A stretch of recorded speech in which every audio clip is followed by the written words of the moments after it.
प्यारे बच्चों, welcome to Acad Excel. Myself Deepali.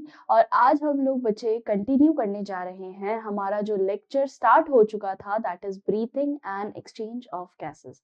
तो breathing and exchange of gases में अभी तक पार्ट 1 में तुम लोगों ने बेसिक इंट्रोडक्शन देखा। इसके साथ मैंने तुमको एक तरीका बताया how to differentiate between respiration and breathing, क्योंकि दोनों ही अलग अलग फिनोमेना है। Breathing is a part of respiration.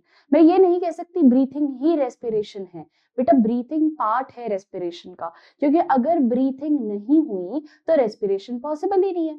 Respiration क्या होता है? फूड को तोड़ना, खाने को तोड़ना, एनर्जी बनाना। तो खाने को तोड़ने के लिए यू रिक्वायर ऑक्सीजन, और वो ऑक्सीजन आपको कैसे देंगे, कौन देगा और कैसे मिलेगी? ब्रीथिंग के थ्रू।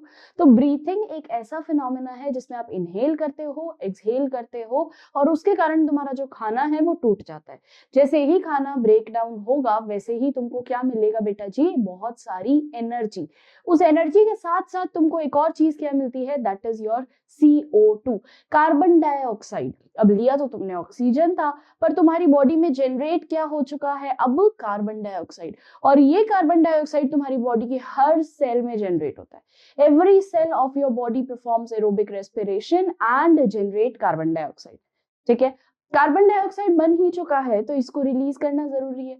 और again inhalation is a process comes under breathing, exhalation similar to that comes under breathing as well. तो exhalation क्या प्रोसेस है? जब हम fall air यानी CO2 rich air हम रिलीज कर देते हैं, एक्सहेल कर देते हैं।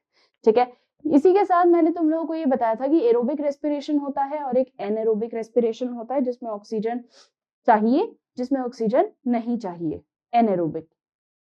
For example muscle cell, yeast, इनमें कंप्लीट होता है। आरबीसीज, जो आरबीसीज होती है हमारी, उन आरबीसीज के अंदर भी माइटोकॉन्ड्रिया लैक होता है।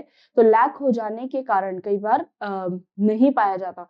Mitochondria is the site of aerobic respiration. Mitochondria ही नहीं है तो वहां पे भी क्या होगा? लैक ऑफ वहां पे भी एनर्जी कैसे प्रोड्यूस होगी? इन दी एब्सेंस ऑफ ऑक्सीजन। ठीक है, चलिए। और एरोबिक रेस्पिरेशन हमने जान ही लिया है कि हमारी हर बॉडी, हर सेल के अंदर कंप्लीट होता है, सिंपल। ठीक है, फिर उसके बाद आया था हमारे पास नोज। नाक को हमने डिस्कवर किया था और नोज का हमने डायग्राम बनाया था। सिमिलर टू दैट हम थोड़ा सा ह्यूमन रेस्पिरेटरी सिस्टम को, तो लेक्चर 2 की शुरुआत हो चुकी है, लेक्चर 2 से बढ़ते हैं। नेक्स्ट आता है आज के लेक्चर में जो हम पढ़ने वाले हैं, and that is your human respiratory system, mechanism of breathing and exchange of gases. चलिए बढ़ते हैं लेक्चर की तरफ, नेक्स्ट लेक्चर। चलिए, तो अब रेस्पिरेटरी ऑर्गन की बात करते हैं। कल मैंने तुम लोगों को बताया था रेस्पिरेटरी पैसेज, आज हम बात करेंगे respiratory organ, that is your lungs. तो यार नोज से चीज चल रही है, फेरिंग्स तक पहुंच गई। फेरिंग्स हमने 3 तरीके के देख लिए। अब फेरिंग्स से चलती हुई चीज लेरिंग्स पे आ गई। लेरिंग्स हमने देख लिया भाई, वॉइस प्रोड्यूसिंग है, वॉइस बॉक्स होता है। अब उसके बाद हमने बात कर ली थी कल ट्रैकिया की। ट्रैकिया क्या है बच्चे? ट्रैकिया विंड पाइप है आपका, है ना। Trachea, what is trachea? Trachea is your wind pipe. चलो इसको एक बार बना लेते हैं वापस, ताकि जितने बच्चे कल का लेक्चर नहीं देखे वो एक बार वापस देख लें। पूरा ही बना।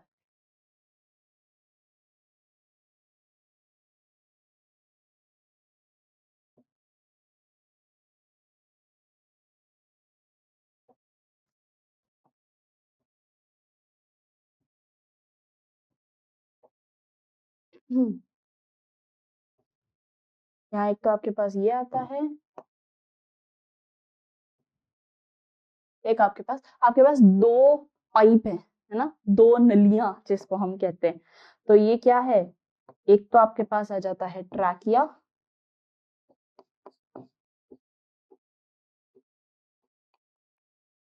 और एक आता है, trachea is your wind pipe,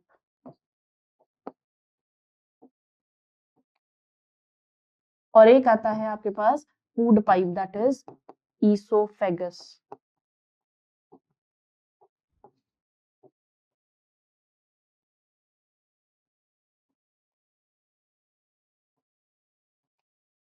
ठीक है, ये this is your food pipe. अब फूड पाइप का काम हमको नहीं जानना, क्योंकि ये आगे लीड करेगी स्टमक के अंदर और पूरी एक्सटेंड होगी। इसका काम हमको नहीं जानना, हमको अब जानना है इस ट्रैकिया का काम।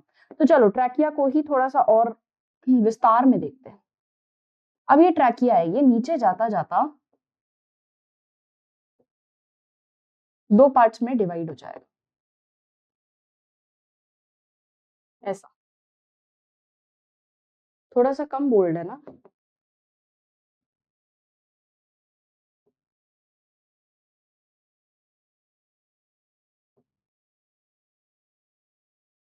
ठीक है, अभी ठीक लग रहा है।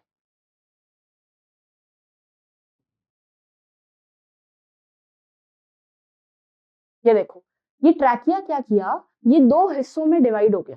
गली डिवाइड होती है ना, है ना, तुम्हारे घर से गली डिवाइड होती है, तो वो क्या हुआ, मेन रोड थी, ये तो मेन रोड थी, ये तो कॉमन ट्रैक है, ये 2 पार्ट्स में ऐसे 2 रास्तों में और डिवाइड हो गया। इनको हम कहते हैं प्राइमरी ब्रोंकाई। इसको क्या बोलेंगे बेटा?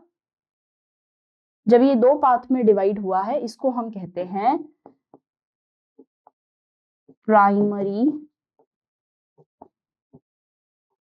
Bronchi. It's a hardly request कि कोई इसको ब्रोंची ना बोले, क्योंकि मतलब it sounds very odd when at your age people are still speaking this bronchi. It's very surprising. It is very surprising, and it is very sometimes it becomes awkward to know that people at your age still call it bronchi, bronchi, sorry, bronchi. तो bronchi बोलते हैं इसको, ठीक है। अब ये bronchi के ऊपर ना कुछ आपको इस तरीके से सी शेप्ड रिंग्स दिखेंगी, जिनको हम कहते हैं कार्टिलेज रिंग्स। क्या बोलते हैं बच्चे इसको? Cartilage rings. तो ये जो आपके पास रिंग होती है, ये रिंग क्या काम आती है? ये रिंग आपके, क्योंकि एयर कैविटी है बेटा, हवा गई इसके अंदर से तो दोनों जो दीवारें हैं ये चिपक जाएगी आपस में, ठीक है। तो हवा जो है वो, अब हर समय तुम इनहेल एक्सहेल तो कर नहीं सकते, है ना। कुछ टाइम ऐसा होगा जिस टाइम तुम या तो इनहेल कर सकोगे या एक्सहेल कर सकोगे। पर अगर मान लो तुम्हारी ये जो ट्रैकिया की दीवार है ये कोलैप्स कर जाती है, चिपक जाती है, तो इसको दूर ले जाने में भी दिक्कत होगी, है ना। इसके बीच से एयर निकालना बहुत ज्यादा जरूरी है और ये कोलैप्स नहीं करनी चाहिए। तो उसके लिए क्या जरूरत होती है बच्चे? उसके लिए जरूरत ये है कि यहाँ पे कुछ हम C shaped ring like structure बना देते हैं। अब ये रिंग प्रेजेंट कैसे होती है कि मान लो अगर ये तुम्हारा विंड पाइप है तो इसकी इस तरीके से रिंग प्रेजेंट है, पूरे में गोला नहीं है, ऐसा नहीं है, ठीक है। ये ऐसे half semi circle rings present रहती है, ठीक है। तो इनको हम क्या कहते हैं? C shaped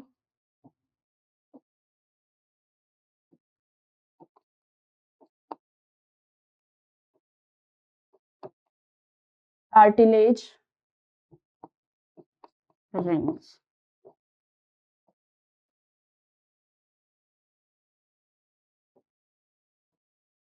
which helps in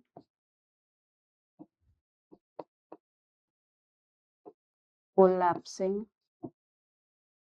which helps in prevent collapsing. Oh, prevent तो लिखा ही नहीं। आहा।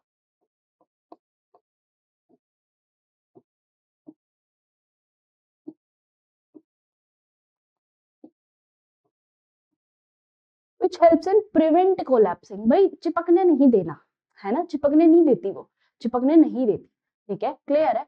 अब यहाँ क्या हुआ कि जब एक प्राइमरी ब्रोंकाई एक एक ट्रैकिया प्राइमरी ब्रोंकाई में कन्वर्ट हुई, तो ये जो है ये और ब्रांचेस में कन्वर्ट होती है, ये आगे और टूटती जाएगी, समझ रहे हो। तो ये आगे और टूटती जाएगी, इसका मतलब ये और कैसे डिवाइड होगी मैम? ये ऐसे डिवाइड होगी बेटा।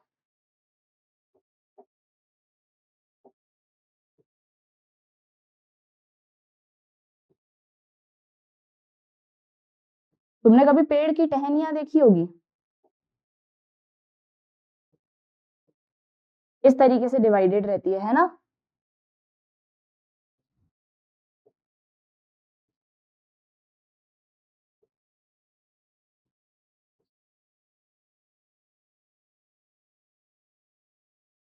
इस तरीके से ये पेड़ की टहनियों जैसी डिवाइडेड रहती है, और इस टाइम पे हम इसको कहते हैं सेकेंडरी ब्रोंकाई।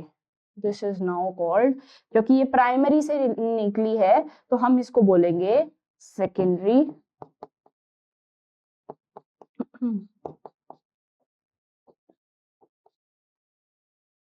ब्रोंकाई।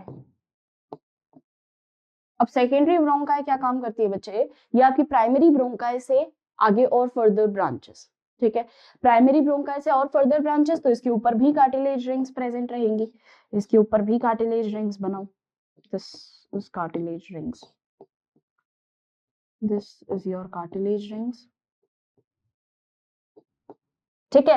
अब फाइनली क्या होता है कि ये जो कई बार ऐसा होता है कि सेकेंडरी ब्रोंकाई आगे फर्दर और ब्रोंकाइज के अंदर टर्मिनेट होगी, जैसे कि टर्शरी ब्रोंकाई। तो टर्शरी को भी मार्क कर लेते हैं। जैसे अभी ये तो 2 में कन्वर्ट हुई है, ये 2 से ये और निकल रही है इससे ब्रांचेस, इसको हम कहेंगे टर्शरी,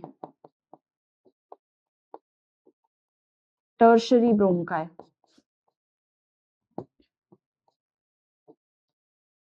ये टर्शरी ब्रोंकाई क्या करेगी बच्चे, ये टर्शरी ब्रोंकाई आगे फर्दर ब्रोंक्यूल्स में डिवाइड होगी। अब ब्रोंक्यूल्स और ब्रोंकाई में क्या फर्क है, ब्रोंकाई जो होता है बच्चे थोड़ा सा मोटा पाइप, ऐसा समझो, थोड़ा मोटा पाइप है, और ब्रोंक्यूल्स क्या है, पतला पतला उससे पाइप निकला हुआ है। ठीक है, तो ब्रोंक्यूल्स जुड़ते जाएंगे and they will merge into bronchi. Bronchi टूटती जाएगी इनटू सेवरल ब्रोंक्यूल्स। ठीक है, तो ब्रोंकाई क्या था, ये वाला हिस्सा। अब ब्रोंक्यूल्स क्या हो जाएगा, इससे डिवाइड होती हुई छोटी छोटी लाइंस, जैसे कि लेट मी ड्रॉ, ये देखो, अब इससे छोटा पेन का इस्तेमाल कर रही हूं मैं, ये इस तरीके से डिवाइड करेगी।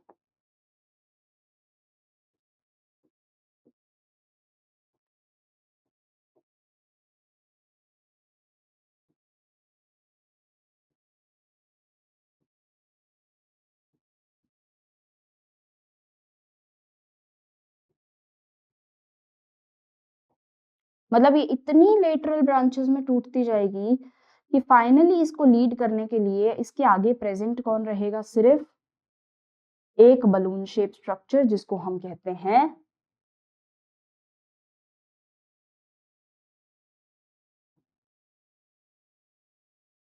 कहेंगे एल्वेलाई। अभी बनाते हैं सारी चीजें एक साथ।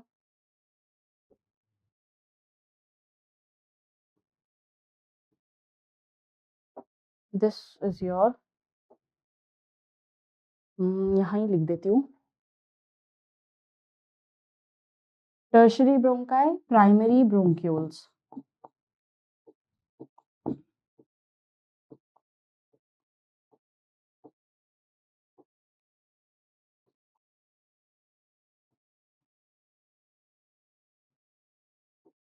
प्राइमरी ब्रोंक्यूल्स, तो हुआ क्या कि ट्रैकिया डिवाइड हुआ प्राइमरी ब्रोंकाई डिवाइड हुई सेकेंडरी ब्रोंकाई डिवाइड हुई टर्शरी ब्रोंकाई डिवाइड होगी प्राइमरी ब्रोंक्यूल्स में।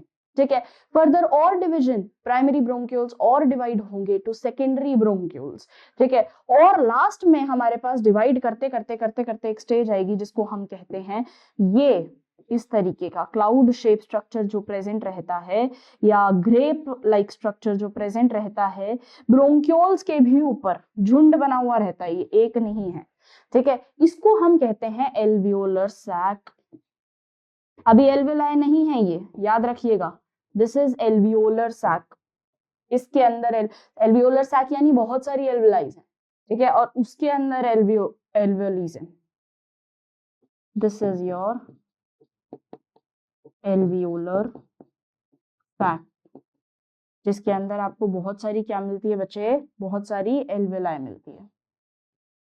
This is your alveolar sac. अब मैं अगर ध्यान से बनाऊं एक डायग्राम और, तो तुमको अब इसका शक्ल समझ में आएगा।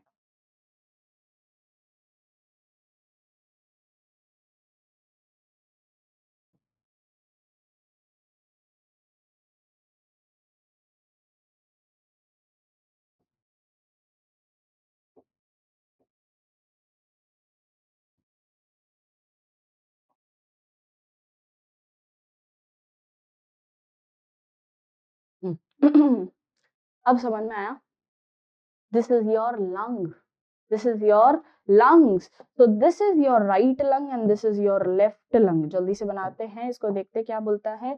ये बच्चा आ जाता है आपके पास राइट लंग, और ये आता है आपके पास लेफ्ट लंग।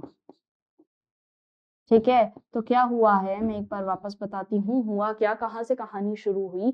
कहानी शुरू होती है आपके ट्रैकिया से, और उससे भी पहले अगर मैं यहाँ मार्क करूँ तो दिस इज योर नोज, और नोज की कैविटी, नेजल कैविटी हमने ऑलरेडी पढ़ ली है, तो मैं इसको दूसरे पेन से लिख रही हूँ, तो please understand this. Nasal cavity हम पढ़ चुके हैं, ये वाला जो हमारे पास रीजन आया था हम इसको कहते हैं फेरिंग्स। फिर उसके बाद हमारे पास आया था वॉइस बॉक्स, दैट इज इसके ऊपर एक डब्बा प्रेजेंट रहेगा जिससे हम आवाज, जिससे हम गाना गा सकते हैं, एंड दिस इज लेरिंग्स।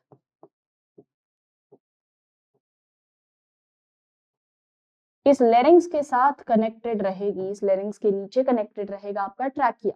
यहां से पाथ शुरू होता है ट्रैकिया। ट्रैकिया के ऊपर, जिसके ऊपर बहुत सारे C shape cartilaginous rings present रहती है, जिसको हम कहते हैं C shape cartilaginous rings, cartilaginous rings ही कहते हैं।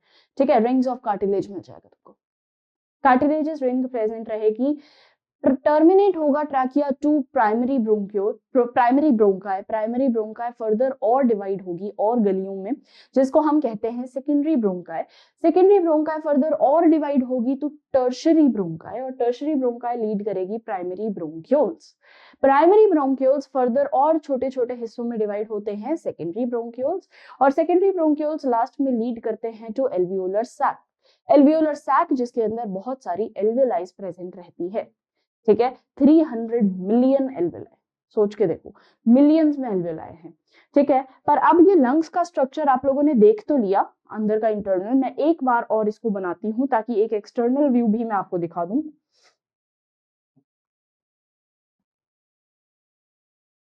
मैं यहां से बनाऊंगी थोड़ा ना।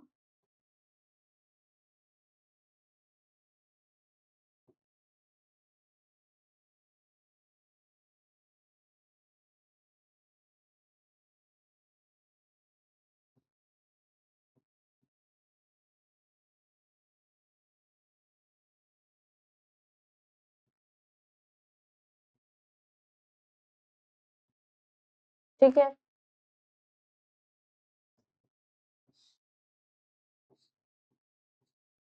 ठीक है, क्लियर है। यहाँ पर बना देते हैं अपने प्यारे दो लंग्स, फेफड़े।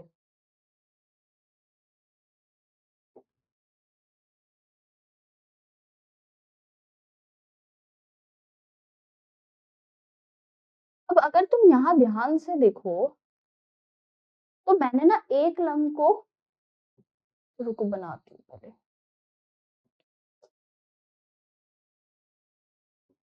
हम्म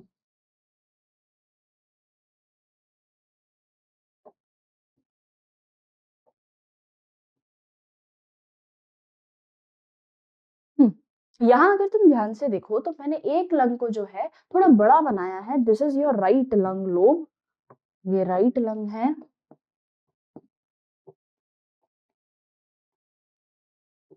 और ये आपके पास आ जाता है लेफ्ट लंग, है ना। तो ये राइट वाला हिस्सा है, ये लेफ्ट वाला हिस्सा है। अब लेफ्ट वाले हिस्से को ना मैंने थोड़ा सा लॉन्गर बनाया है और थोड़ा पतला बनाया है, जबकि राइट लंग जो है आपके पास, अगर मैं इनका थोड़ा सा कैरेक्टरिस्टिक फीचर लिखूं तो राइट लंग जो होता है आपके पास प्रॉपर शेप का होता है। ठीक है, तो this is broader, broader and is of normal size, a bit smaller, हम ये कह सकते हैं it is a bit smaller। जबकि ये कैसा रहता है बेटा जी, आपका लेफ्ट लंग जो रहता है ये थोड़ा सा लॉन्गर रहता है, लॉन्गर एंड थिनर, पतला और लंबा। ठीक है, अब हो क्या रहा है कि अगर हम बात करते हैं यहाँ पे क्यों ऐसा होता है मैम, ये क्यों इस तरीके का प्रेजेंट है, क्योंकि देखो बच्चे, यहाँ पे प्रेजेंस होती है आपके हार्ट की। Here is the presence of your heart, तो आपका जो मस्त हार्ट है, जिसको आप ऐसे करके बनाते हैं, बनाया मैंने हार्ट। ठीक है, ये आपका हार्ट समझ में आ जाएगा इससे। दिस इज योर हार्ट, और इस हार्ट के कारण क्या होता है बच्चे कि ये जो राइट वाला लोब है, ये जो राइट, हम क्या बोलते हैं कि लेफ्ट वाले हिस्से में हार्ट प्रेजेंट रहता है, यही बोलते हैं कि लेफ्ट वाले जगह पे हार्ट प्रेजेंट रहते हैं। तो लेफ्ट वाली जगह अगर हार्ट प्रेजेंट है तो वो ऑब्वियस ही बात है कि आपकी चेस्ट कैविटी भी है ना, आपकी चेस्ट कैविटी भी है तो वो अंदर की तरफ प्रोट्रूडेड रहेगा, थोड़ा थोड़ा अंदर की तरफ प्रोट्रूडेड रहेगा। तो ये जो लंग्स वाला एरिया होता है ये थोड़ा सा अंदर सी शेप कर्व दिखाता है हमको, और इस कर्व के कारण यहाँ पे हमारा हार्ट प्रॉपर तरीके से फिट हो जाता है। ठीक है, और इस हिस्से को जहां पे ये जो कर्व दिख रहा है ना तुमको, इस कर्व को हम बोलते हैं कार्डियक नॉच। इस कर्व को हम बोलते हैं cardiac notch.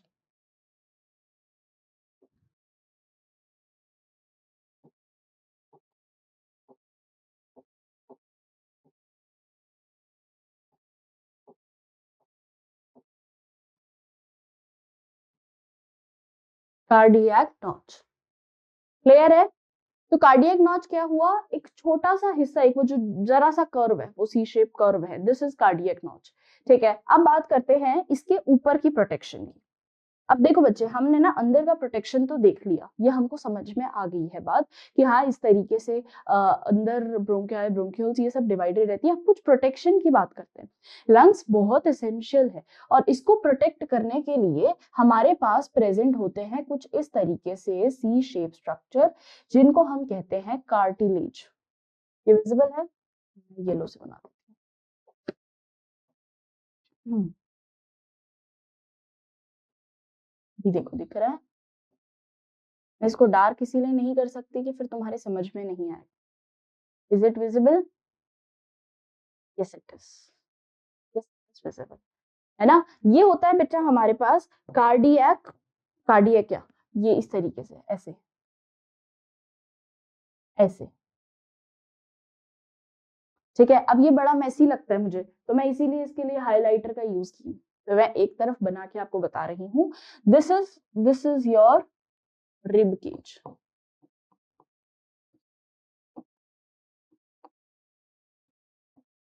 This is your rib cage. अब रिब केज का क्या काम होता है, रिब केज आपको प्रोटेक्शन प्रोवाइड करता है एक्सटर्नल। भाई देखो, अगर तुम्हारी चेस्ट कैविटी जहां पे तुम्हारा प्रॉपर तरीके से inhalation exhalation exchange of gas यही हो रहा है सारा, और इसी एरिया को, चेस्ट कैविटी को अगर प्रोटेक्ट नहीं कर पाए तो यहाँ क्या होने की संभावना है कि भाई यार ये लंग्स सही से काम ना करे, कोई एक्सटर्नल शॉक आके कोई मैकेनिकल इंजरी हो जाए तो तुम्हारे लंग्स, फेफड़े काम नहीं करेंगे, क्या करोगे तुम, करोगे क्या तुम?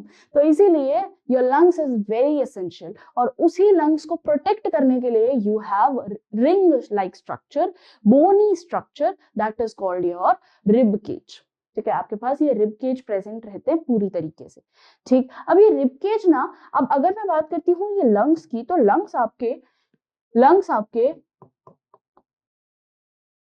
लंग्स से भी ऊपर, ट्रैकिया से ही शुरू, ये आपके फिफ्थ thoracic सेगमेंट से शुरू हो जाते हैं। फिफ्थ थोरेसिक सेगमेंट से शुरू हो जाते हैं। फिफ्थ थोरेसिक सेगमेंट यानी आपका जो कार्टिलेज है, आपका जो रिब केज है, वो पूरा फिफ्थ शेप स्ट्रक्चर से आपके प्रॉपर लंग्स और पूरा आपका रेस्पिरेटरी सिस्टम शुरू हो जाता है। ठीक है, प्रॉपर विजिबल हो जाता है, दिखना शुरू हो जाता है। अब इसके अंदर क्या चीज बच गई, एक चीज और बच गई। क्या चीज है बच्चे, कि इसके बाहर एक प्रोटेक्टिव लेयर होती है। अब लंग्स के, हाँ अगर मैं प्रोटेक्शन की बात कर रही हूँ तो एक तो हो गया मेरे पास रिब केज, एक होता है इसके बाहर की एक एडिशनल लेयर, ये लेयर, इसके बाहर डबल मेम्ब्रेन लेयर प्रेजेंट रहती है इस तरीके से, और इस लेयर को हम कहते हैं प्लूरा मेम्ब्रेन। इस लेयर का सेगमेंट देखो, इस लेयर का सेगमेंट मैं आपको यहाँ दिखा रही हूँ। सबसे पहले तो क्या है, ये आपका लंग वाला हिस्सा है, दिस इज योर लंग वाला रीजन। फिर उसके बाद आ जाता है ये बाहर पिंक कलर वाला रीजन, फिर उसके बीच में थोड़ी सी जगह, और फिर ये येलो वाला रीजन, ये इस तरीके से दिखता है। ठीक है, तो ये सेगमेंट को अगर हम मार्क करते हैं, चलिए मार्क कर ही लेते हैं। ये आता है आपके, ये तो लंग हो गया है ना, दिस इज तो इज योर लंग। लंग के पास जो ये पिंक कलर का है, this is your inner to lung, है ना, inner pleura membrane, and this is yellow वाला हिस्सा is your outer pleura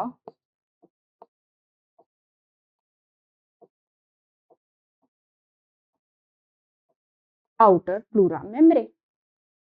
ठीक है, inner pleura membrane, outer pleura membrane. So basically हम ये चीज बोल सकते हैं कि इसके बाहर ये प्लूरा मेम्ब्रेन प्रेजेंट है जो लंग को एक्सटर्नल शॉक से प्रिवेंट करेगी, प्रोटेक्ट करेगी. I mean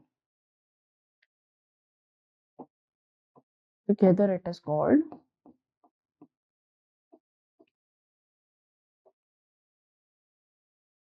pleura membrane.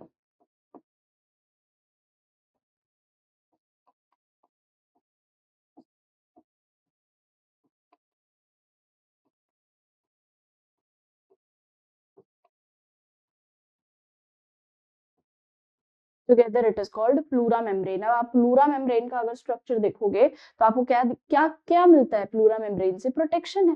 पहला प्रोटेक्शन भी कैसे कि इसके अंदर भी पता तुमको क्या मिलेगा. इसके अंदर अगर तुम जाओगे तो तुमको है ना ये स्पेस जो यहाँ एक फ्लूइड मिलेगा, और इस फ्लूइड को हम कहते हैं, इस कैविटी को हम कहते हैं प्लूरल कैविटी. वाइट से ही लिख लेते हैं. इसको हम कहते हैं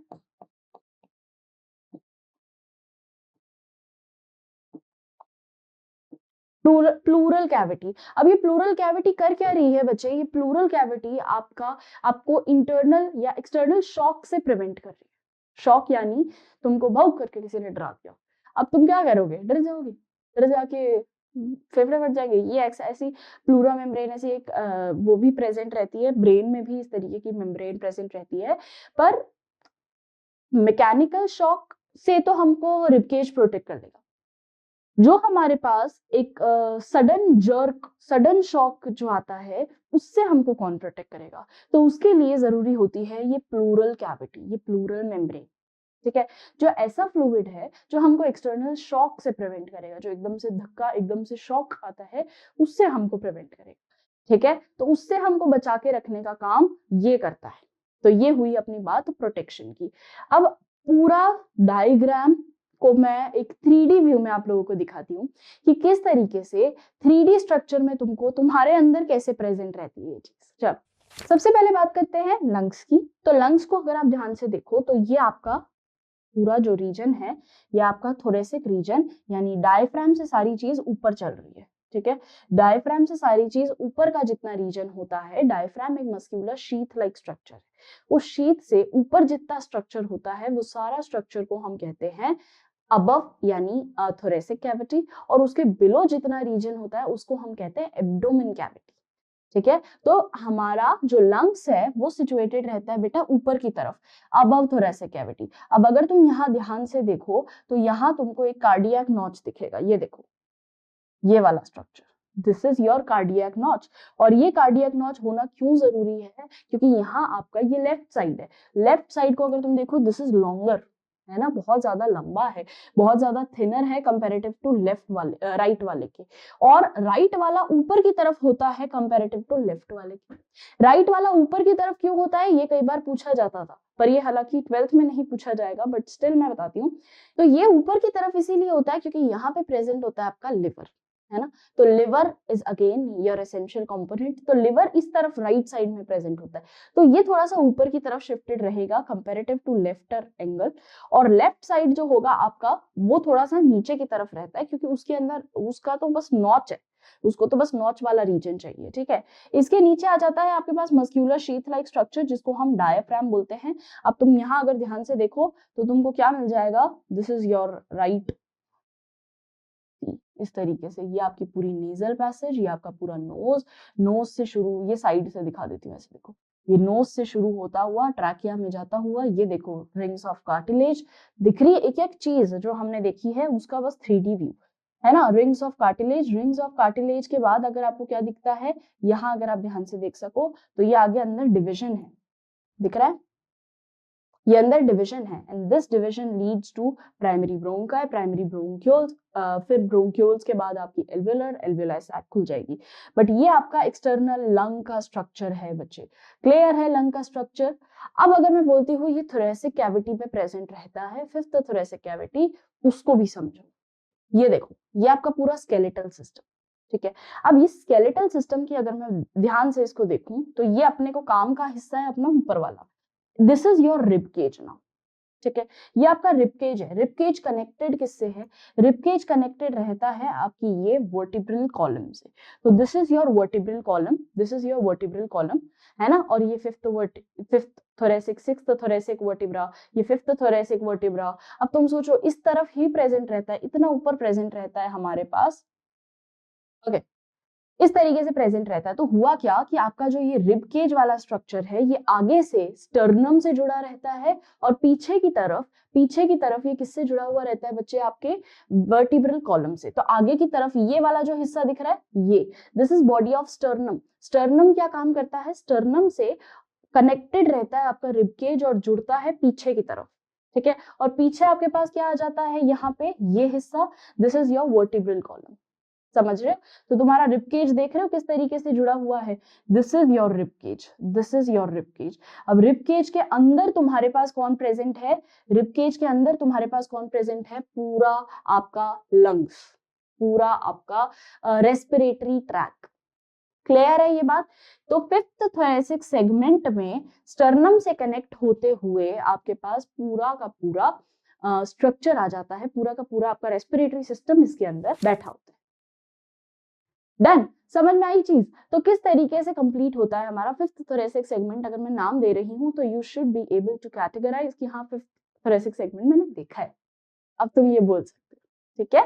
चलो, तो यहाँ हमारे पास कुछ इस तरीके का स्ट्रक्चर हमको दिखता है लंग्स का। इसके ऊपर रिब केज हमने देख लिया है, उसके ऊपर प्लूरल मेम्ब्रेन होती है लंग्स के ऊपर, वो भी हम बात कर चुके हैं। अब बात आती है कि यार रेस्पिरेटरी एक्सचेंज कहाँ होता है मैम?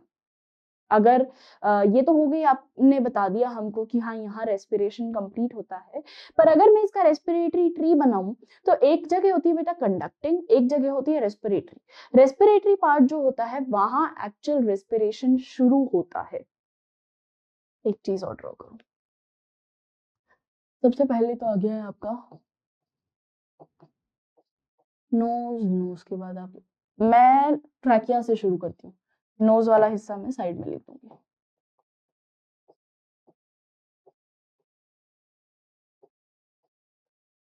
ट्रैकिया, ट्रैकिया लीड करेगा टू, अभी अपन ने देखा primary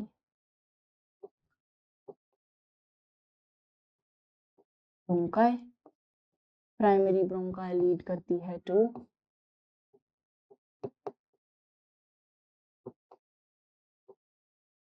secondary bronchi, secondary bronchi lead करती है टू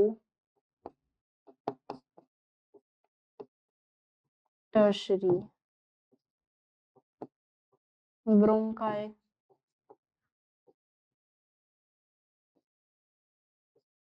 ये लीड करेगा टू प्राइमरी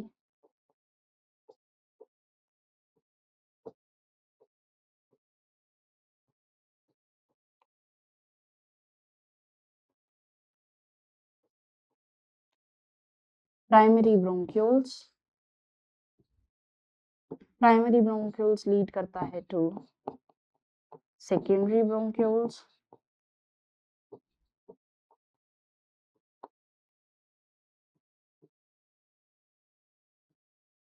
सेकेंडरी ब्रोंक्यूल्स आपका किसको लीड करेगा बेटा जी?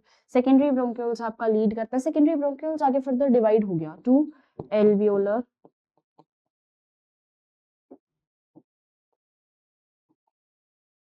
सैक, बोरी, सैक म्हणजे बोरी, है ना। बहुत ऐसे बड़ी बड़ी झुंड इकट्ठा है और झुंड के अंदर आपको क्या मिलता है? छोटे छोटे ग्रेप लाइक स्ट्रक्चर जिसको हम कहते हैं एल्वियोलाई। तो उतनी बोरी, एल्वियोलर सैक क्या है? बोरा पूरा, ठीक है। जैसे अगर तुम कभी अंगूर लेने जाते हो तो अंगूर जो है तुमको, ग्रेप्स जो है वो कभी भी एक ग्रेप नहीं मिलता, उसका पूरा झुंड मिलता है ना।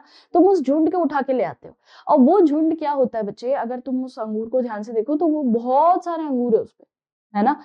अब तुम्हें उस झुंड के अंदर से अलग करना होता है एक अंगूर। तो वो जो झुंड है, वो जो बहुत सारे अंगूर है, वो तो अपने पास हो गया एल्वेओलर सैक, और जो एक अगर तुम अलग करोगे वो हो जाएगा तुम्हारे पास एल्वेलाई। तो alveoli is your that grape shape structure, बड़ा ही छोटा होता है, इट्स वेरी माइन्यूट। और ये होता है बच्चे आपके पास 300 मिलियन, अगर मैं दोनों लंग्स के रिस्पेक्ट में बात करूं तो, दोनों लंग्स के कॉन्टेक्स्ट में बात करूं, ये होता है मिलियंस में। चल, इससे पहले हम यहाँ देखते हैं, इससे पहले हम ये देखते हैं कि ये वाला जो हिस्सा रहता है आपके पास सेकेंडरी ब्रोंक्यूल्स तक, सेकेंडरी ब्रोंक्यूल्स भी नहीं, इसके बाद रेस्पिरेटरी ट्रैक भी आता है। एक एल्वियोलर सैक से पहले एक चीज मैं लिखी नहीं हूं, उसको भी लिख लो।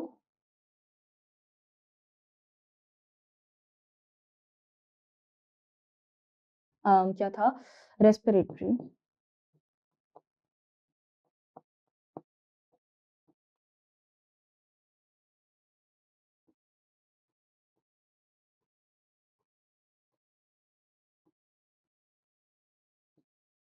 रेस्पिरेटरी ब्रोंक्यूल्स, ये एक मिस हो गया था। रेस्पिरेटरी ब्रोंक्यूल्स कुछ अलग नहीं है, कोई अलग चीज नहीं है बस इसको इसीलिए बताया जाता है कि ये एक ऊपर वाला हिस्सा और नीचे वाले हिस्से को अलग कर रहा है बस, ठीक है। क्या अलग कर रहा है, जैसे अगर मैं ये अबव रीजन की बात करूं, ट्रैकिया से लेके जो कंप्लीट होता है, ट्रैकिया से लेके जो कंप्लीट होता है हमारे पास सेकेंडरी ब्रोंक्यूल्स तक, इस रीजन को हम कहते हैं conducting region. This is your conducting region और कंडक्टिंग पार्ट। इस कंडक्टिंग पार्ट की खास बात ये होती है बेटा जी कि यहाँ कोई गैसियस एक्सचेंज होता ही नहीं, there is no exchange of gases. यहाँ सिंपल एयर या तो आएगी या एयर जाएगी, ये सिंपल एक पाथ है, एक पाथवे है जिसके थ्रू या तो एयर आ सकती है या एयर जा सकती है। यहाँ कोई एक्सचेंज ऑफ गैस नहीं हो सकता, तो here is no exchange of gas, कोई गैसियस एक्सचेंज होता ही नहीं है यहाँ पे, ठीक है। अब बात करते हैं सेकंड वाले रीजन की। So this is your respiratory part, respiratory part.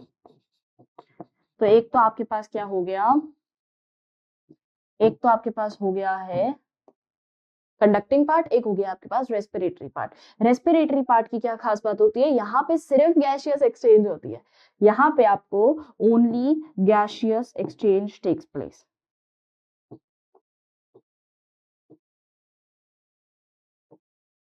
यहाँ पे सिर्फ गैसियस एक्सचेंज ही होती है, ठीक है, और यहाँ गैसियस एक्सचेंज होती ही नहीं। तो दोनों ही चीजें हैं हमारे पास, कंडक्टिंग पार्ट जो सिर्फ एयर को अंदर लाएगा, एयर को बाहर लेके जाएगा, और रेस्पिरेटरी पार्ट जो कि गैसियस एक्सचेंज में हेल्प करेगा। मेनली जो गैसियस एक्सचेंज में हेल्प करता है वो होती है आपकी एल्वेलाइज, अभी अपन पढ़ेंगे, वहां तक पहुंचेंगे, पहले एनसीईआरटी को हम एक बार रीड कर लेते हैं।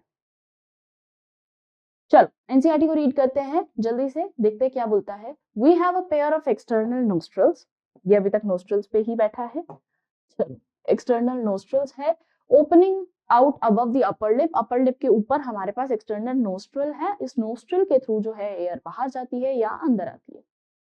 It leads to the nasal chamber, मैं वो चीजें मार्क कर रही हूँ जो इंपॉर्टेंट है, प्लीज आप लोग भी वैसे ही मार्क करिए, जो चीज इंपॉर्टेंट है जिसमें लगता है कि हाँ यार ये चीज पे क्वेश्चन बन सकता है, तो please do mark those.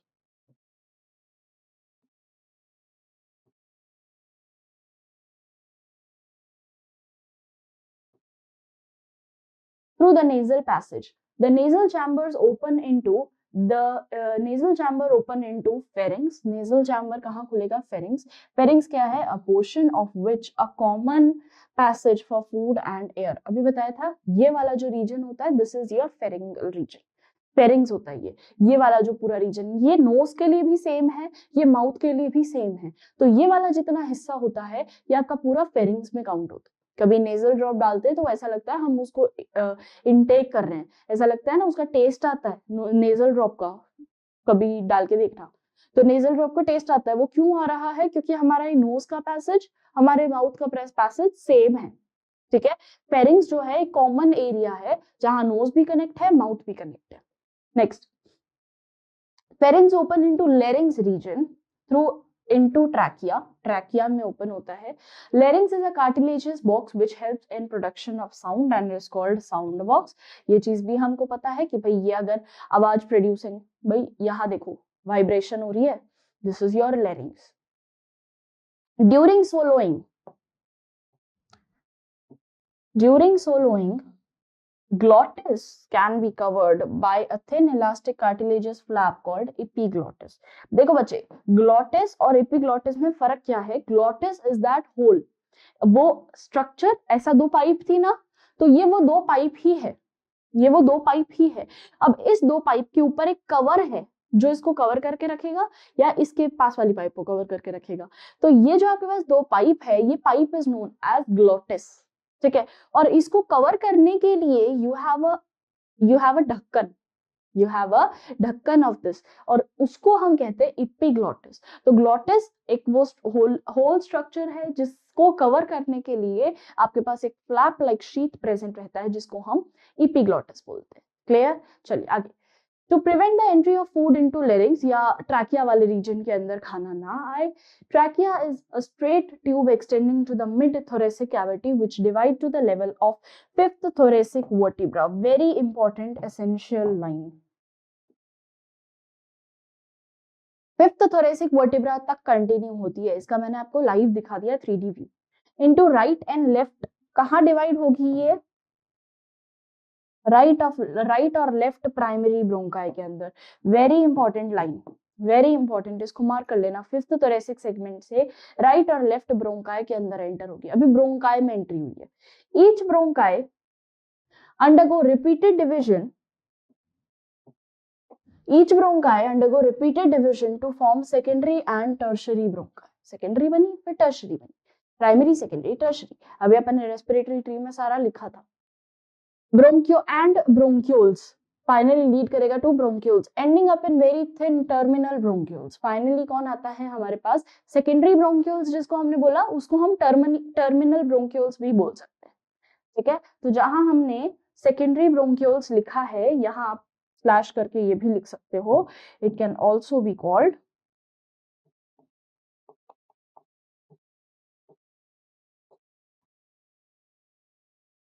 Terminate bronchioles.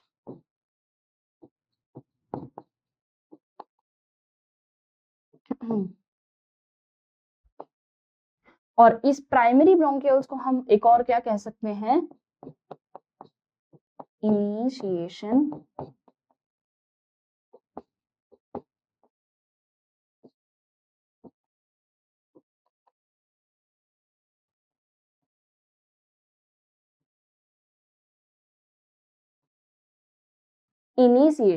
Bronchioles. तो ये इनिशिएट करवा रहा है, ये टर्मिनेट करवा रहा है, ठीक है।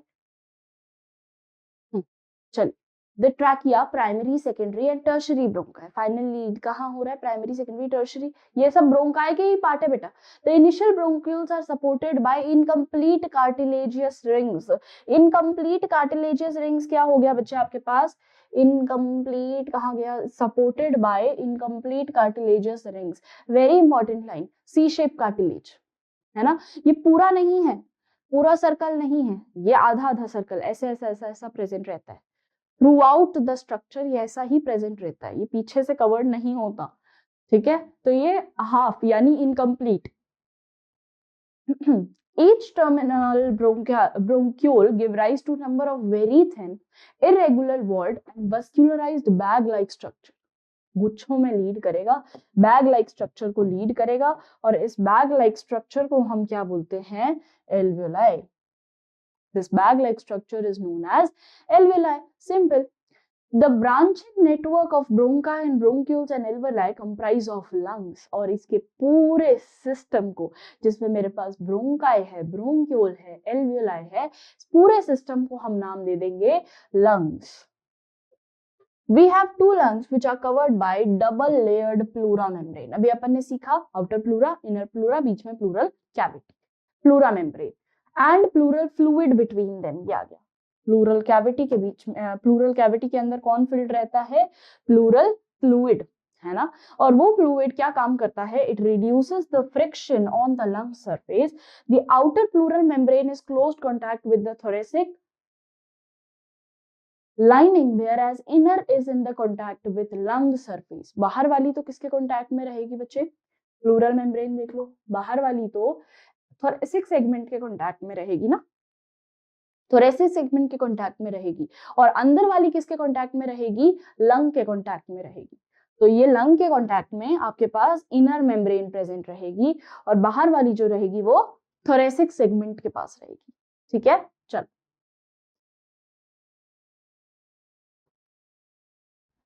next, the part starting with the external nostrils up to the terminal bronchiole constituting the conducting part। very important, conducting part क्या है?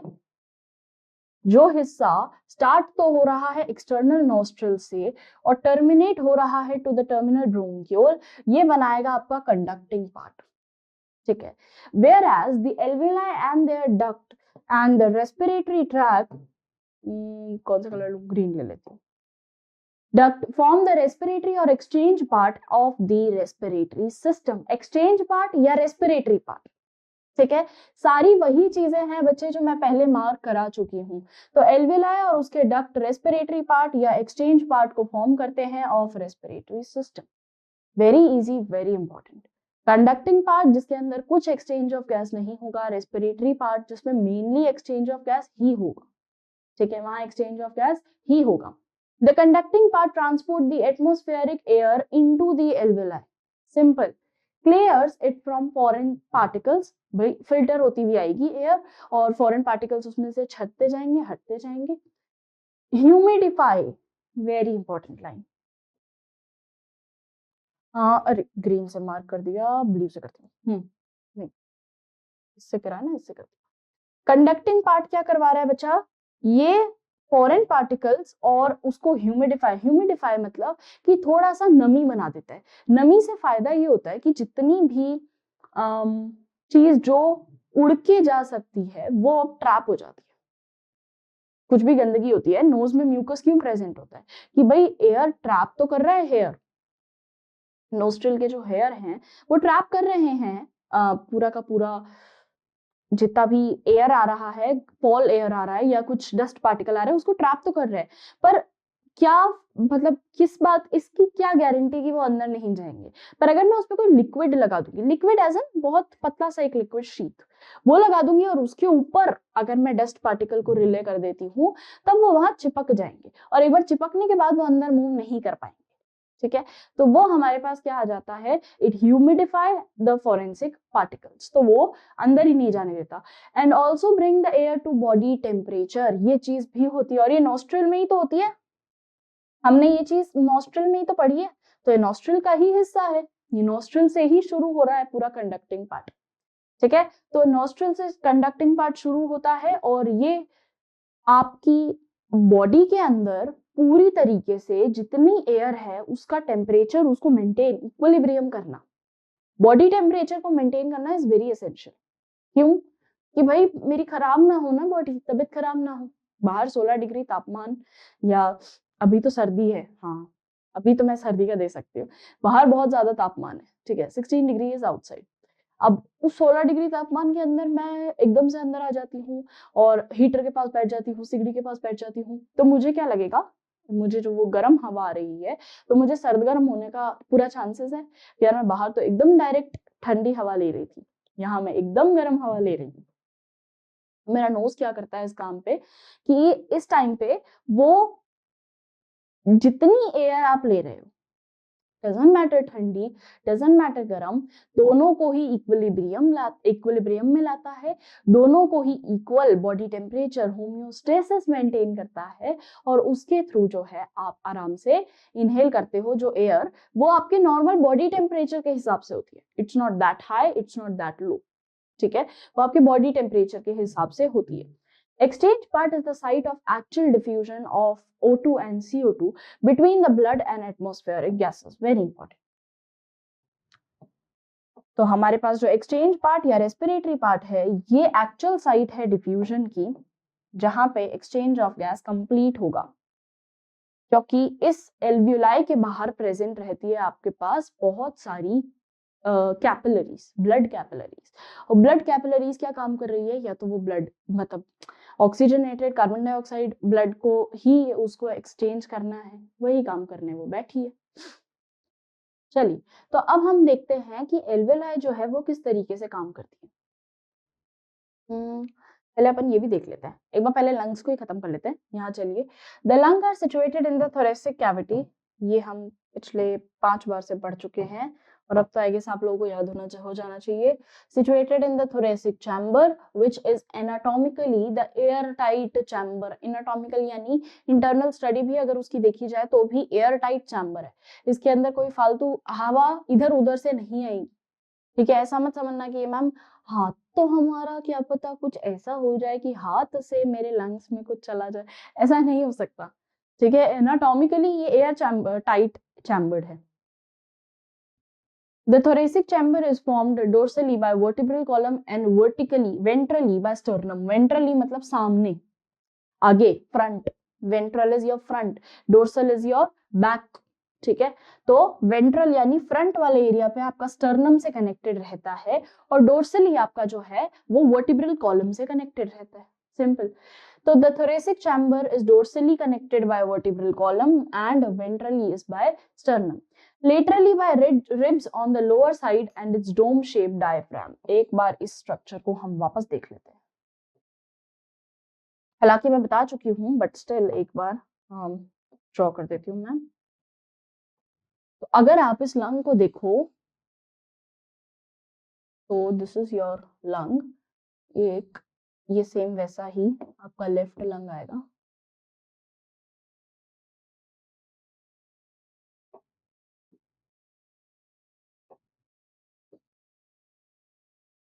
ठीक है, तो ये जो आपका लंग रहता है, ये पहला फर्स्ट प्रोटेक्शन इज इसका रिब केज।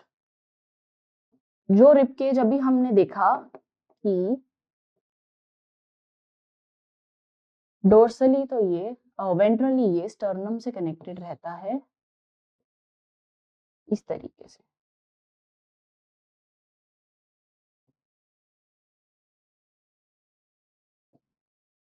और बैक साइड ये किससे कनेक्टेड रहता है, आपकी वर्टिब्रल कॉलम से। ठीक है, तो this is your sternum,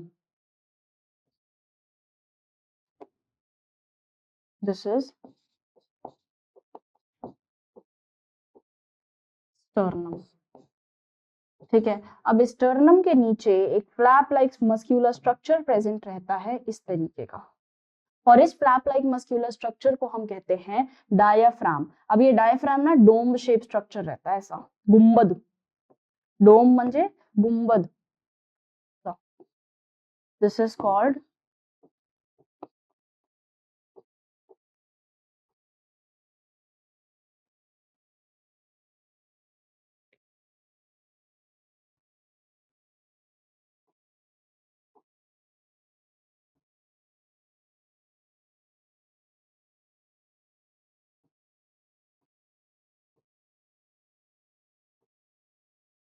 diaphragm. ठीक है, तो ये कनेक्टेड रहता है आपके डायफ्राम से। अब ये स्टर्नम आगे का हिस्सा है और इसको डोर्सली कनेक्टेड रखेगा आपके पास वर्टिब्रल कॉलम, इसके जस्ट पीछे वर्टिब्रल कॉलम है। अगर मैं साइड व्यू देखूं, साइड व्यू देखती हूँ तो मेरे को क्या दिखता है यहाँ पे, रिब केज। तो ये आपके पास आ गए हैं रिब केज। ठीक है, ओरिजिनल डायफ्राम का स्ट्रक्चर बच्चे, ओरिजिनली डायफ्राम जो होता है ये डोम शेप स्ट्रक्चर होता है।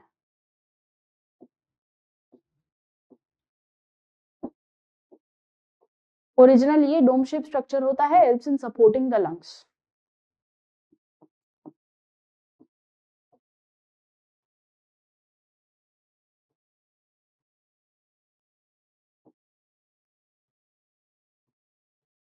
Helps in supporting lungs. ऊपर की तरफ उसको रखने के लिए ये डोम शेप स्ट्रक्चर प्रेजेंट रहता है। चलो अब आगे बढ़ो। The anatomically setup of the lungs in thoracic is such that any change in volume of thoracic cavity will be reflected on lung cavity. जितना भी चेंज अगर होगा तो वो लंग कैविटी पे पूरा पूरा असर दिखाएगा। thoracic cavity, हम लंग के रिस्पेक्ट में जब भी कोई वर्ड बोलेंगे तो उसको हम एक वर्ड यूज करते हैं पल्मोनरी। ठीक है, तो एक होता है कार्डियक जो हम हार्ट के लिए यूज करते हैं, एक होता है पल्मोनरी जो हम लंग्स के रिस्पेक्ट में यूज करते हैं। ठीक है, तो हम बात कर रहे हैं अभी पल्मोनरी कैविटी की। Next, such an arrangement is essential for breathing as we cannot directly alter the pulmonary volume. हम डायरेक्ट बच्चे देखो होता क्या है कि हम ऐसा नहीं कर सकते कि मैं without this whole system I can't myself do the pulmonary breathing, है ना। breathing मैं खुद से ही नहीं कर सकती until and unless I do not have any kind of system with me. System होना बहुत ज्यादा जरूरी है ना। तो सिस्टम, पढ़ाई तुम क्यों करोगे अगर स्कूल नहीं होगा तो? स्कूल है इसीलिए तो तुम पढ़ते हो, नहीं तो कौन पढ़ेगा। मैं इतना स्ट्रगल है पहले जीवन में, हमको इतना रील स्क्रॉल करना होता है, अगर इतना काम है। सोना द मेन थिंग, जो एसेंशियल्स है ना, सोना मैम इतना ज्यादा जरूरी होता है। अब आप उसमें कह रहे हो पढ़ाई, तो थोड़ा सा ऐसा जमा नहीं शब्द थोड़ा तो अगर स्कूल नहीं होती तो तुम पढ़ते नहीं, सिंपल। वैसे ही अगर इसका सिस्टम नहीं होता पूरा, अगर प्लूरल कैविटी नहीं होती, अगर तुम्हारे पास पूरा पल्मोनरी पल्मोनरी कैविटी नहीं होती या पल्मोनरी पूरा स्ट्रक्चर नहीं होता, तो कैसे एक्सपेक्ट करते हो कि पूरा का पूरा आपका जो सिस्टम है, जो ब्रीथिंग हो रहा है, वो कंडक्ट होता। भाई तुम भी वैसे ही ब्रीथ करते जैसे प्लेन एरिया कर रहा था, बॉडी सरफेस से। बॉडी सरफेस है क्योंकि उसके पास बेचारे के पास सिस्टम नहीं है। This is all about system and hence because we comes under the category of coordinates, we have a proper and organised system with us. ठीक है, क्लियर है यहाँ तक सभी को? नेक्स्ट हमारे पास आता है रेस्पिरेशन इन्वॉल्व्स फॉलोइंग स्टेप्स। अब फ्यू स्टेप्स ऑफ रेस्पिरेशन, कि भाई रेस्पिरेशन कैसे कंप्लीट होगा। तो रेस्पिरेशन कैसे कंप्लीट होगा बेटा? रेस्पिरेशन कंप्लीट होने के कुछ प्रोसीजर है। हर चीज को कंप्लीट, अभी मैंने बोला सिस्टम है, तो उस सिस्टम के लिए कुछ प्रोसीजर्स हैं जिसके कारण वो कंप्लीट होगा। तो पहला क्या होता है देखो, बड़े सिंपल प्रोसीजर्स हैं। ब्रीथिंग और pulmonary ventilation by which atmospheric air is drawn in and CO2 rich alveolar air is released out. CO2 rich air जो है वो बाहर निकलनी है, ऑक्सीजन रिच एयर जो है वो अंदर आनी है। ये एक exchange of gases the most essential, the most necessity, जो कि कंप्लीट होता है हमारे रेस्पिरेटरी सिस्टम के अंदर। अभी हम बात करेंगे कहाँ कंप्लीट होगा, एल्वेलाई में, हमें ये चीज पता है, but still we will discuss it in detail, है ना। तो अभी रुकिए, अभी आप एक एक चीज को पढ़ो। चलो नेक्स्ट आता है डिफ्यूजन ऑफ गैसेस। अब अगर एल्वियोलर मेम्ब्रेन में होगी ये चीज, तो होगा क्या एल्वियोलाई के अंदर? एल्वियोलाई में होता है exchange of gases, simple diffusion. जहां पे जो कंसंट्रेशन ज्यादा है वो वहां से लोअर कंसंट्रेशन की ओर बढ़ता चला जाएगा। ठीक है, diffusion is a simple phenomena in which the substances move from its higher concentration to lower concentration. आसान भाषा में बताती हूँ, ज्यादा जहां पे अमाउंट है वहां से कम अमाउंट में जाना है, ऐसा समझो। जहां ज्यादा अमाउंट है वहां से कम अमाउंट में जाना है, और जल्दी प्रोसेस होगा, भागती हुई चीज जाएगी, ज्यादा अमाउंट से कम अमाउंट में भागती हुई चीज जाएगी, इसको हम डिफ्यूजन कहते हैं। और ये कहाँ कंप्लीट होगा बेटा जी?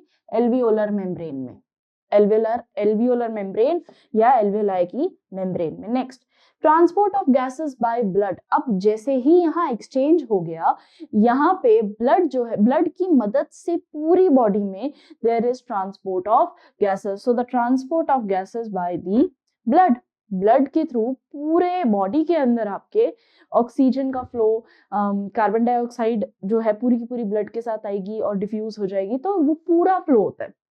Diffusion of oxygen and CO2 between blood and tissue. Oxygen अब जैसे ही ब्लड में पहुंच चुका है, तो अब यहाँ ब्लड में भी there is exchange of gases, tissues भी एक्सचेंज ऑफ गैस करेंगी between this oxygen and CO2, यहाँ पे भी एक्सचेंज ऑफ गैस चलेगा। Next, utilisation of oxygen by the cell for catabolic reaction. Catabolic reaction मतलब जिसमें एनर्जी की यूज है, जिसमें एनर्जी का यूज है, and resultant release of CO2, जो हम सेल्यूलर रेस्पिरेशन जिसको बोल रहे हैं, यहाँ पे ऑक्सीजन को यूज करके CO2 को रिलीज कर दिया जाता है और इस प्रोसेस को हम सेल्यूलर रेस्पिरेशन बोलते हैं, सेल्यूलर रेस्पिरेशन बोलते हैं, ठीक है। As dealt in chapter 12, chapter 12 में आप लोगों को you have already dealt with this और you might be dealing with this later. चलो अब इसका सबसे पहला प्रोसेस समझते हैं, है ना। हमने जो फ्लो चार्ट, हमारा जो रेस्पिरेटरी ट्री देखा था, उसके हिसाब से हमारे लास्ट में जो आ रहा था वो एल्वेलर सैक एल्वेलाई आ रहा था। अब उस एल्वेलाई को थोड़ा सा और डिटेल में पढ़ते हैं ताकि तुमको ये सारे पॉइंट्स क्लियर हो जाएंगे। एल्वेलाई का स्ट्रक्चर पहले तो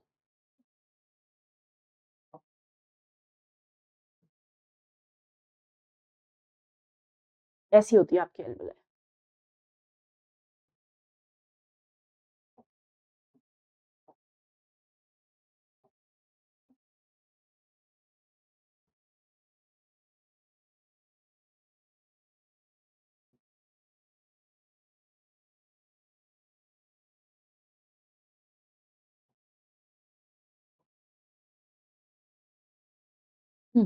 ये वो बैग लाइक स्ट्रक्चर है, ठीक है, वही एल्वेलाई, वो जो हम सैक लाइक स्ट्रक्चर बोल लो, बैग लाइक स्ट्रक्चर बोल लो, कुछ भी बोल लो।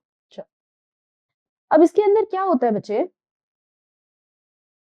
इसके अंदर क्या होता है, सबसे पहला इस सैक के अंदर बहुत सारी छोटी छोटी सेल्स जुड़ी हुई रहती है, तो बहुत सारी आपको जो है अंदर की तरफ सेल्स मिलेगी, और ये सेल्स क्या है, simple epithelial sales.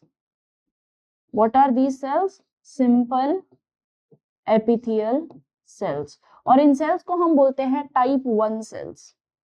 These are simple epithelium cells, simple epithelium cells, square epithelium cells, ठीक है, और ये इस तरीके से अरेंज रहती है, सिंपल। अब नेक्स्ट आता है हमारे पास type 2 sales.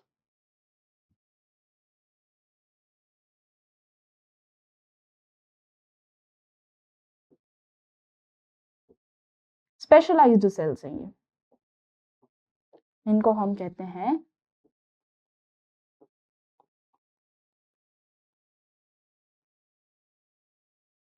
Type 2 sales. Type 2 sales क्या होता है बच्चे, ये आपको बेसिकली ये जैसे अब देखो, अगर मैं बोलती हूँ एक बलून है ना, एक सर्कल है, एक रबर का बलून ही समझ लो तुम, तो बलून से बेस्ट एग्जाम्पल और कुछ नहीं हो सकता।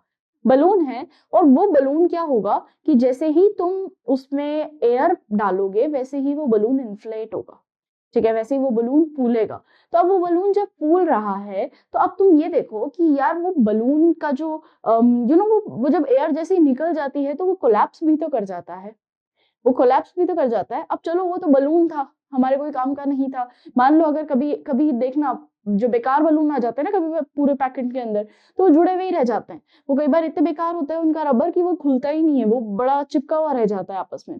तो अगर वैसी कंडीशन हमारी एल्वेलाई की हो गई, तब हम क्या करेंगे, उससे भी हमको प्रोटेक्ट करना है। तो एल्वेलाई के अंदर ये जो टाइप 2 होता है, ये टाइप 2 लेसिथन सिक्रीट करता है। क्या सिक्रीट करता है ये, type 2 secretes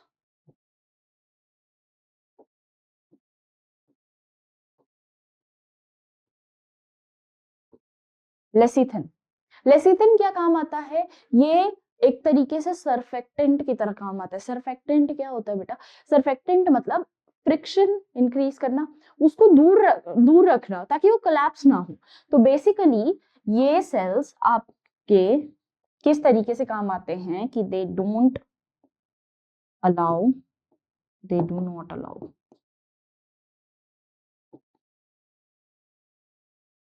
they do not allow the walls of alveoli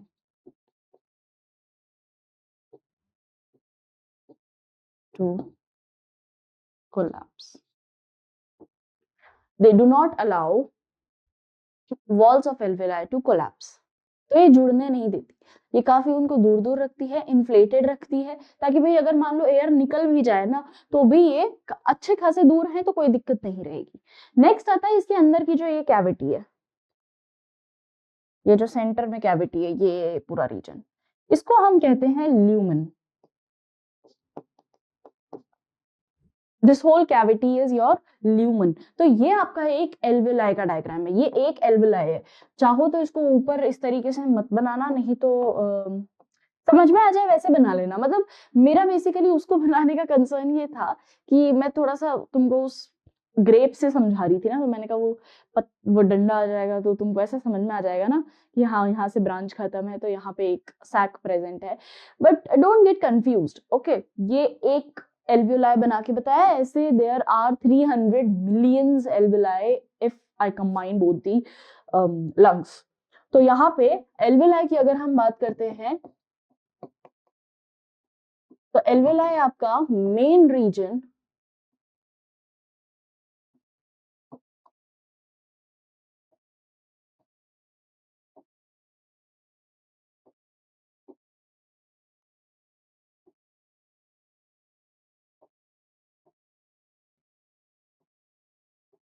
main region of exchange of gas, यहीं पे ही सबसे ज्यादा एक्सचेंज ऑफ गैस होगी।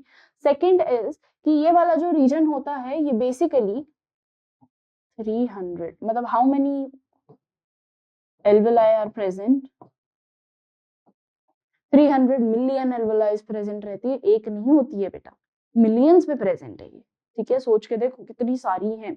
अब यहाँ क्या होगा कि ये इसी तरीके से बाहर की तरफ जो है आपकी ब्लड कैपिलरी फ्लो हो रही है। ब्लड को मैं पिंक से डिनोट कर देती हूँ, ठीक है, तो थोड़ा समझिएगा।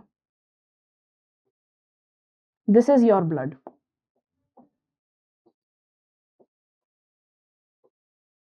अब ब्लड जो है वो कंटिन्यूअसली ब्लड कैपिलरी है, ये आसपास पूरी तरीके से फ्लो हो रही है। This is blood capillary.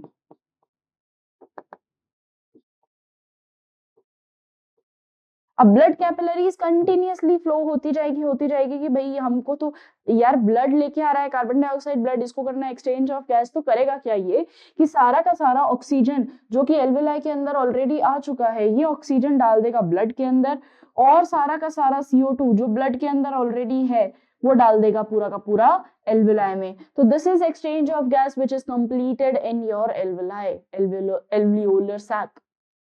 ठीक है, तो एल्वियोलर सैक के अंदर क्या कंप्लीट होता है बेटा कि आपका जितना भी ऑक्सीजन जो आपने इनहेल किया है ड्यूरिंग दिस इनहेलेशन टाइम, सारा का सारा inhaled oxygen is being transported to your blood, सारा ब्लड को दे देगा।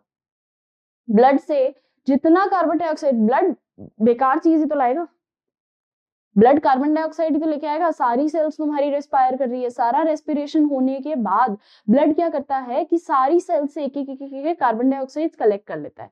कार्बन डाइऑक्साइड कलेक्ट करके लाके किसको दे देता है, लंग्स को, किलो लंग्स पकड़ो मुझे तो फिल्टर कर दो, है ना। जैसे तुम क्या करते हो, तुम्हारे घर पे पानी आता है तो RO या एक्वागार्ड्स ये सब लगे हुए हैं, तो तुम तो RO का पानी पी रहे हो, पर वो RO तक पानी आया और वो फिल्टर ही तो हुआ है, वो पानी फिल्टर ही तो हुआ है। यहाँ वैसा ही सेम मशीनरी है बच्चे।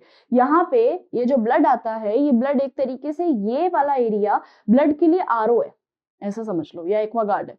तो इसमें ही फिल्टर करवाएगा ये कि भाई मुझे तो प्योर करके दे दे, मैं नहीं जानता, मेरे पास CO2 है, तू रख, तेरे पास ऑक्सीजन, मुझे दे, मेरे को काम है, मेरे को और भी रेस्पिरेशन करवाना, मेरे को एनर्जी बनानी है, इस आदमी को मरने नहीं देना।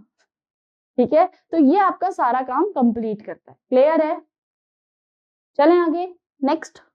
चलिए अगला बढ़ते हैं। अब क्या बोलता है, देखो मैकेनिज्म ऑफ ब्रीथिंग, अभी ये सेम चीज बताएगा, है ना, बस थोड़ा थोड़ा सा नए नए टर्म्स आएंगे जिनको हमने पढ़ना है और हम पढ़ेंगे। ब्रीथिंग इन्वॉल्व 2 स्टेजेस, सबसे पहले तो 2 स्टेजेस है ब्रीथिंग की, सबसे पहला इंस्पिरेशन और दूसरा expiration. Inspiration inhalation, expiration exhalation. तो what is inspiration, it's inhalation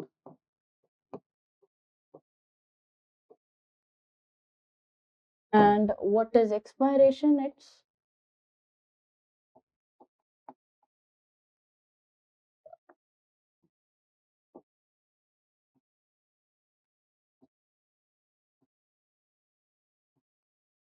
it's exhalation। तो इनहेलेशन एक प्रोसेस, एक एक्सहेलेशन प्रोसेस होता है by which alveolar air is released out. The movement of air in and out of the lung is carried by creating a pressure gradient between lung and atmosphere. कोई भी चीज अगर move करेगी तो pressure gradient के हिसाब से move करेगी. ठीक है, प्रेशर ग्रेडियंट का एक अभी फॉर्मूला बताऊंगी, मस्त तरीका है फॉर्मूला. इतना काम की चीज है कि वो तुमको कैपेसिटीज जो अभी हम पढ़ेंगे, वॉल्यूम एंड कैपेसिटीज, उसमें भी काम आ जाएगा और इसमें तो काम आ ही रहा है ना. चलो, सो it is necessary to create a pressure, yes of course it's necessary to create a pressure gradient between the lungs and the atmosphere. Inspiration can occur if the presence if the pressure within the lung यानी intrapulmonary pressure, pulmonary यानी lungs के लिए, intra यानी inside lungs. Inside lung का जो pressure होता है is less than the atmospheric pressure. बड़ा ही कंफ्यूजिंग, मैम इसको इजी करके समझा दो प्लीज. है ना, कितने बच्चे ऐसा सोच रहे होंगे मैम ये ही तो माइंड बॉगल कर दिया था, इसको आसान बता दो. चलो तो इसको आसान बताते हैं, इसको आसान करते हैं. Breathing which involves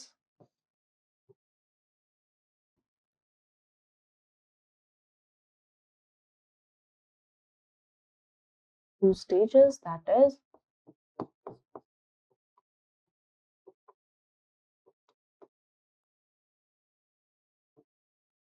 inhalation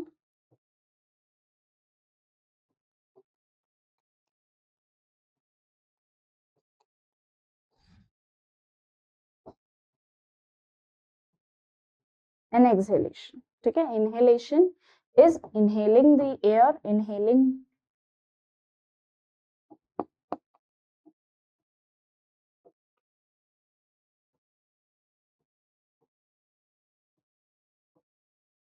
oxygen rich air, सारी की सारी अंदर की तरफ लेते जाओ, ऑक्सीजन रिच एयर आपकी बॉडी के अंदर जा रही है, दिस इज इनहेलेशन. अब इनहेलेशन के टाइम क्या होता है, क्योंकि अगर मैं आपकी थोड़ा से कैविटी की बात करूं, आगे की तरफ स्टर्नम है, पीछे की तरफ आपके पास वर्टिब्रा है और बीच में आपके पास आ जाते हैं रिब केज. अब जैसे ही आप चीज को इनहेल करते हो, ठीक है, कोई भी एयर को आप जब इनहेल करते हो, ऑक्सीजन को ही जब आप इनहेल करते हो, उस टाइम पे डायफ्राम मूव होगा. उस टाइम पे आपकी इंटरकोस्टल मसल्स, ओ मैम बड़ा ही खतरनाक और नया नाम बता दिया, इंटरकोस्टल मसल्स क्या होती है? इंटरकोस्टल मसल्स होती है तुम्हारे रिब्स के बीच की मसल, वो भी तो काम करेगी. रिब्स के बीच की मसल्स होती है जिनको हम कहते हैं इंटरकोस्टल मसल्स. ये इंटरकोस्टल मसल्स इंश्योर करती है कि कब इन्फ्लेट होना है, कब रिलैक्स होना है.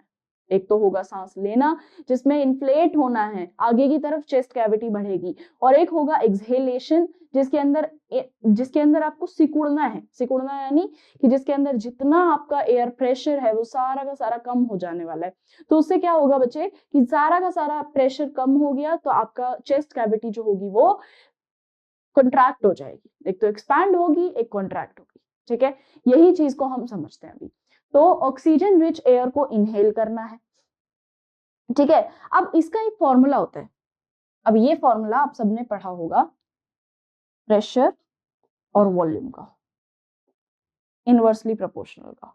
लेट्स से अगर मैं वॉल्यूम की बात करती हूँ तो volume is inversely proportional to pressure. Physics वाले बच्चों को याद होगा, फिजिक्स जिन्होंने ढंग से पढ़ी है. और pressure is inversely proportional to volume. I can write anything here I guess, है ना, इतनी बेकार नहीं थी मेरी फिजिक्स वैसे. तो चाहे यहाँ प्रेशर लिख लो, यहाँ वॉल्यूम लिख लो, यहाँ वॉल्यूम लिख लो, यहाँ प्रेशर लिख लो, डजंट मैटर.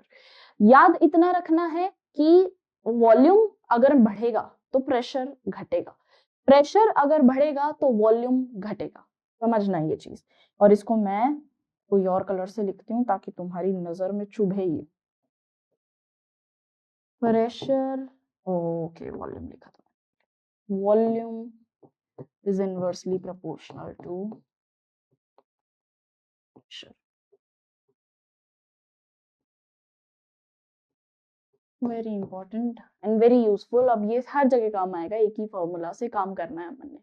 तो होगा क्या बच्चे कि आपकी जितनी इंटरकोस्टल मसल्स होती है वो ये देखती है कि यार जब मैं इनहेल कर रहा हूँ मेरे पास मतलब बाहर से चीज अंदर आ रही है. ठीक है।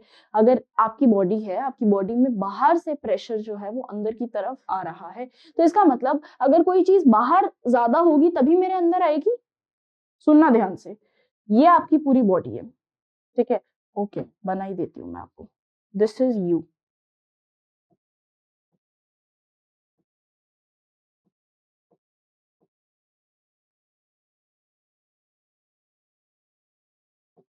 ठीक है, ये आप हो। अभी आपके अंदर, अभी लेट्स से कि आप मस्त खड़े हो, आपके अंदर आपने इनहेल किया। जैसे ही आपने इनहेल किया तो एयर कहां से कहां मूव हुई। देखो बच्चा, बाहर पे ऑक्सीजन ज्यादा है as comparative to your inner body, तो ऑक्सीजन कहां से मूव करेगी, higher concentration to lower concentration, है ना। यानी कि अगर मैं बात करती हूँ ऑक्सीजन की, तो ऑक्सीजन अभी के टाइम पे बाहर ज्यादा है, प्रेशर बाहर ज्यादा है, और बाहर से कहां मूव करेगा, अंदर की तरफ, अंदर की तरफ मूव करेगा। अंदर अभी प्रेशर कम है, अंदर अभी प्रेशर कम है, ठीक है। अंदर प्रेशर कम है, इसका मतलब अंदर वॉल्यूम बढ़ेगी। अंदर प्रेशर कम है, इसका मतलब अगर मैं इंटरनल बताऊं तो अंदर प्रेशर, वॉल्यूम, सुनना ध्यान से, तुम्हारे अंदर प्रेशर अभी इनहेलेशन वाले टाइम पे क्या होता है, डिक्रीज हो जाता है, कम हो जाता है। और हमें पता है अगर प्रेशर कम हो गया है तो उस टाइम पे वॉल्यूम जो होगी वो बढ़ेगी, यानी चेस्ट कैविटी जो होगी वो एक्सपैंड करेगी। तो इस टाइम पे क्या होता है, जितनी सारी इंटरकोस्टल मसल्स होती है, जितनी सारी इंटरकोस्टल मसल्स होती है, सारी की सारी क्या काम करने लग जाती है बच्चे, सारी की सारी एक ही काम करने लग जाती है, एक्सहेल, इनहेल करने, इनहेल यानी एक्सपैंड करने लग जाती है। तो हुआ क्या कि यहाँ पे जितनी सारी तुम्हारी इंटर कोस्टल मसल्स हैं, इंटरकोस्टल मसल्स यानी जो आपकी रिब्स की मसल्स हैं, ठीक है, रिब्स की मसल्स है, उनकी मदद से rib cage expands, rib cage expand होता है, चेस्ट कैविटी फूलती है, इन्फ्लेट होती है, और oxygen moves in the lungs, अंदर की तरफ सारी की सारी एयर आ जाना। सिंपल, दिस इज इनहेलेशन आपका पूरा। अच्छा, इस टाइम पे एक और चीज होती है, डायफ्राम की अगर मैं बात करूं, तो डायफ्राम बेटा डोम शेप का स्ट्रक्चर है, मैंने आपको पहले भी लिखवाया है, डोम शेप स्ट्रक्चर है। ये क्या हो जाएगा, सीधा यार चेस्ट कैविटी जैसे ही बढ़ेगी, इसको डायग्राम से देखते हैं। देखो, ये तुम्हारे पास लंग्स, अब इन लंग्स के अंदर अगर मैं बात करती हूँ,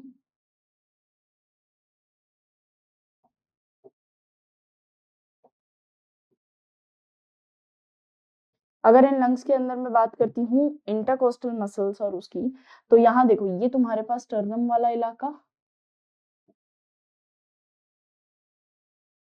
दिस इज योर स्टर्नम, और इसके जस्ट बैक साइड पे तुम्हारे पास वर्टिब्रल कॉलम रहेगी, और स्टर्नम और वर्टिब्रल कॉलम से कनेक्टेड आपके पास क्या रहेंगे, रिब केज। तो यही वो स्ट्रक्चर है, इसी तरीके से बना हुआ है। तो this is your sternum, these are rib cages, ठीक है। तो अब देखना, ध्यान से सुनना अभी, और इसके नीचे अगर मैं बनाऊं तो इसके नीचे क्या आ जाता है मेरे पास, एक flap, muscular flap like structure, जिसको हम डायफ्राम बोलते हैं। तो हम इन्हीं तीन चार चीजों के बारे में पढ़ेंगे। क्या हो रहा है, सबसे पहला इज योर रिब केज, कि यार जब मैं इनहेल करूंगी तो रिब केज कैसा होगा, जब मैं इनहेल करूंगी तो डायफ्राम कैसा होगा।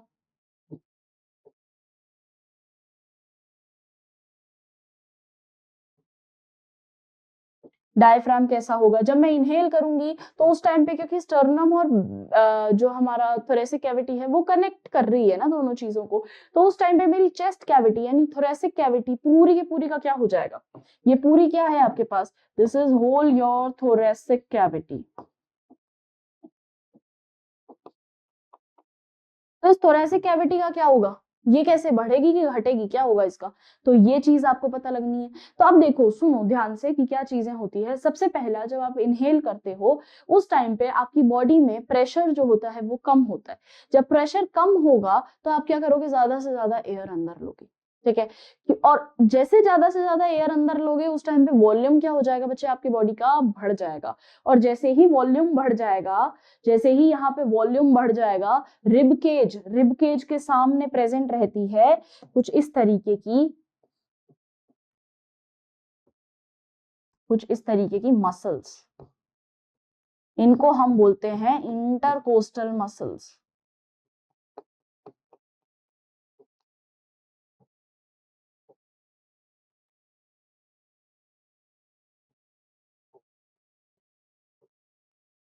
इंटरकोस्टल मसल्स यानी कि ये ऐसी मसल्स है जो रिब केज को आगे पीछे मूव करने में मदद कराएगी, ठीक है। यानी आपकी चेस्ट कैविटी को एक्सपैंड और इन्फ्लेट और कॉन्ट्रैक्ट कराने में हेल्प करेगी, ठीक। तो अब देखो, यहाँ जब मैं इनहेल करूंगी तो लंग्स जो है, जैसे ही एयर अंदर आई लंग्स फूले, जैसे ही लंग्स फूल जाएगा तो इंटरकोस्टल मसल्स का क्या काम है, वो बाहर की तरफ प्रोट्यूड होगी, ठीक है।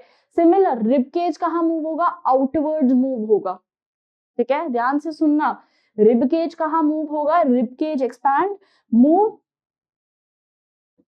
आउटवर्ड्स, बाहर की तरफ निकलेगा, ठीक है। और ऑक्सीजन जैसे ही लंग्स के अंदर आती है उस टाइम पे ये डोम शेप स्ट्रक्चर जो था, जैसे ही ये कैविटी ये इन्फ्लेट हुआ, जैसे ही ये मोटा हुआ, उस टाइम पे क्या होगा, नीचे की तरफ प्रेशर लगेगा और ये इसको सीधा बना देगा। तो यहाँ पे ये ऐसे था, और जैसे ही मैंने इनहेल किया, एयर अंदर आई, तो ये चीज क्या हो गई मेरे पास, सीधी। तो डायफ्राम कैसा हो जाएगा बच्चे, फ्लैट। ऐसे केस में मेरे पास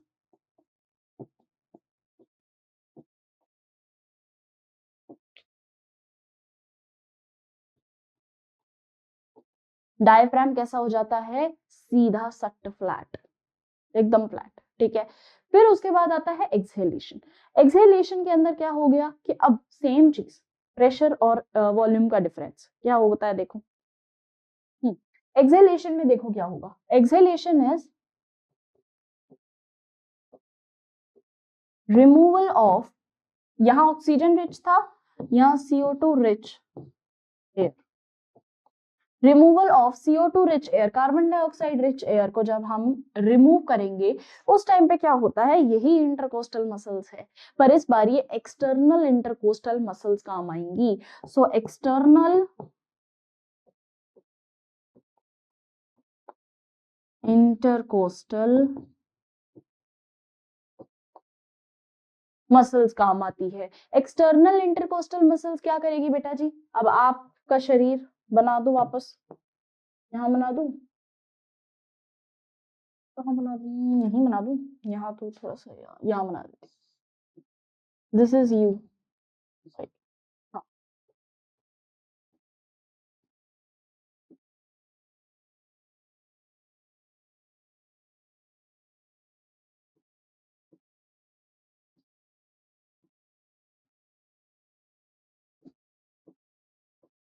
इट्स अगेन यू। अब हुआ क्या कि आपने जैसे ही आपकी बॉडी के अंदर आपने देखा प्रेशर, प्रेशर अगेन एयर का प्रेशर, एटमॉस्फेरिक प्रेशर। तो प्रेशर क्या होगा बेटा जी, अभी प्रेशर क्या था, यहाँ पे देखो प्रेशर क्या था, डिक्रीज्ड था।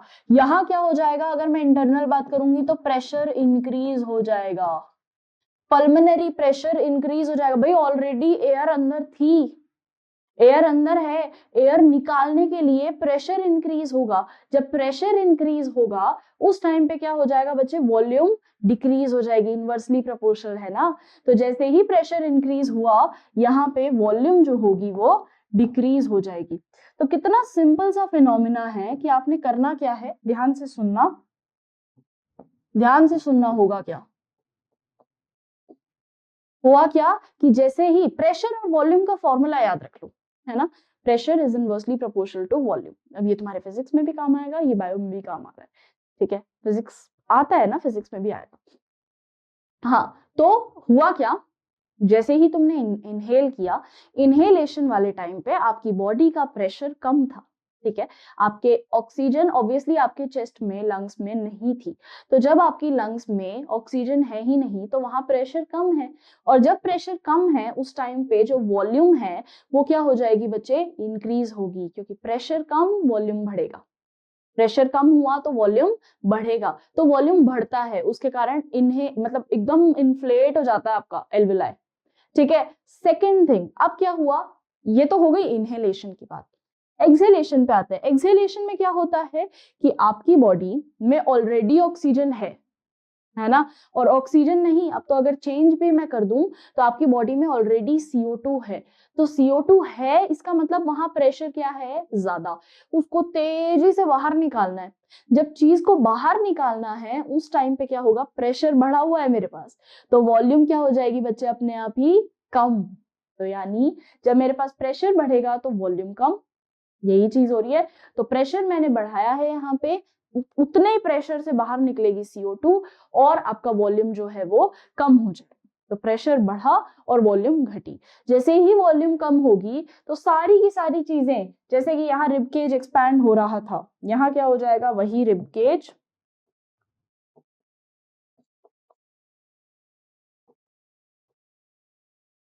वापस back to original.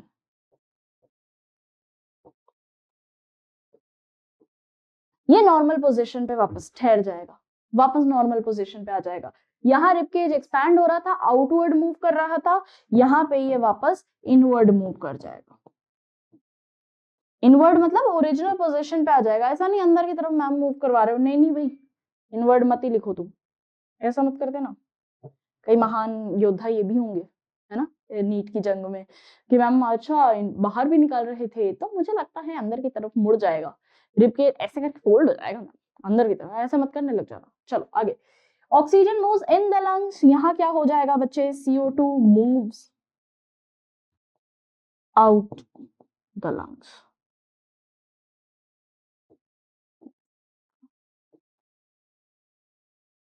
Next, diaphragm become flat. अब देखो भाई डायफ्राम का खेला भी समझो, डायफ्राम बिकम फ्लैट, यहाँ पे जैसे ही मेरे पास ये मेरा बलून था, ठीक है, इस बलून को जैसे ही फुलाया ये डायफ्राम क्या हो गया मेरे पास, स्ट्रेट। अब क्या करूं मैं कि वापस मतलब इसको, अब मेरे पास जो लंग्स है ना बच्चे, वो लंग्स से सारी एयर निकल चुकी, समझना सुनना ध्यान से बात, ये तुम्हारा डायफ्राम, ठीक है, ये डायफ्राम है ओरिजिनली डोम शेप में, ठीक है, तुम्हारे लंग्स, लंग्स में एयर आई, डायफ्राम सीधा हो गया, प्रेशर लगाना इस पे तो डायफ्राम सीधा हो गया, लंग से एयर निकली, डायफ्राम वापस ऊपर,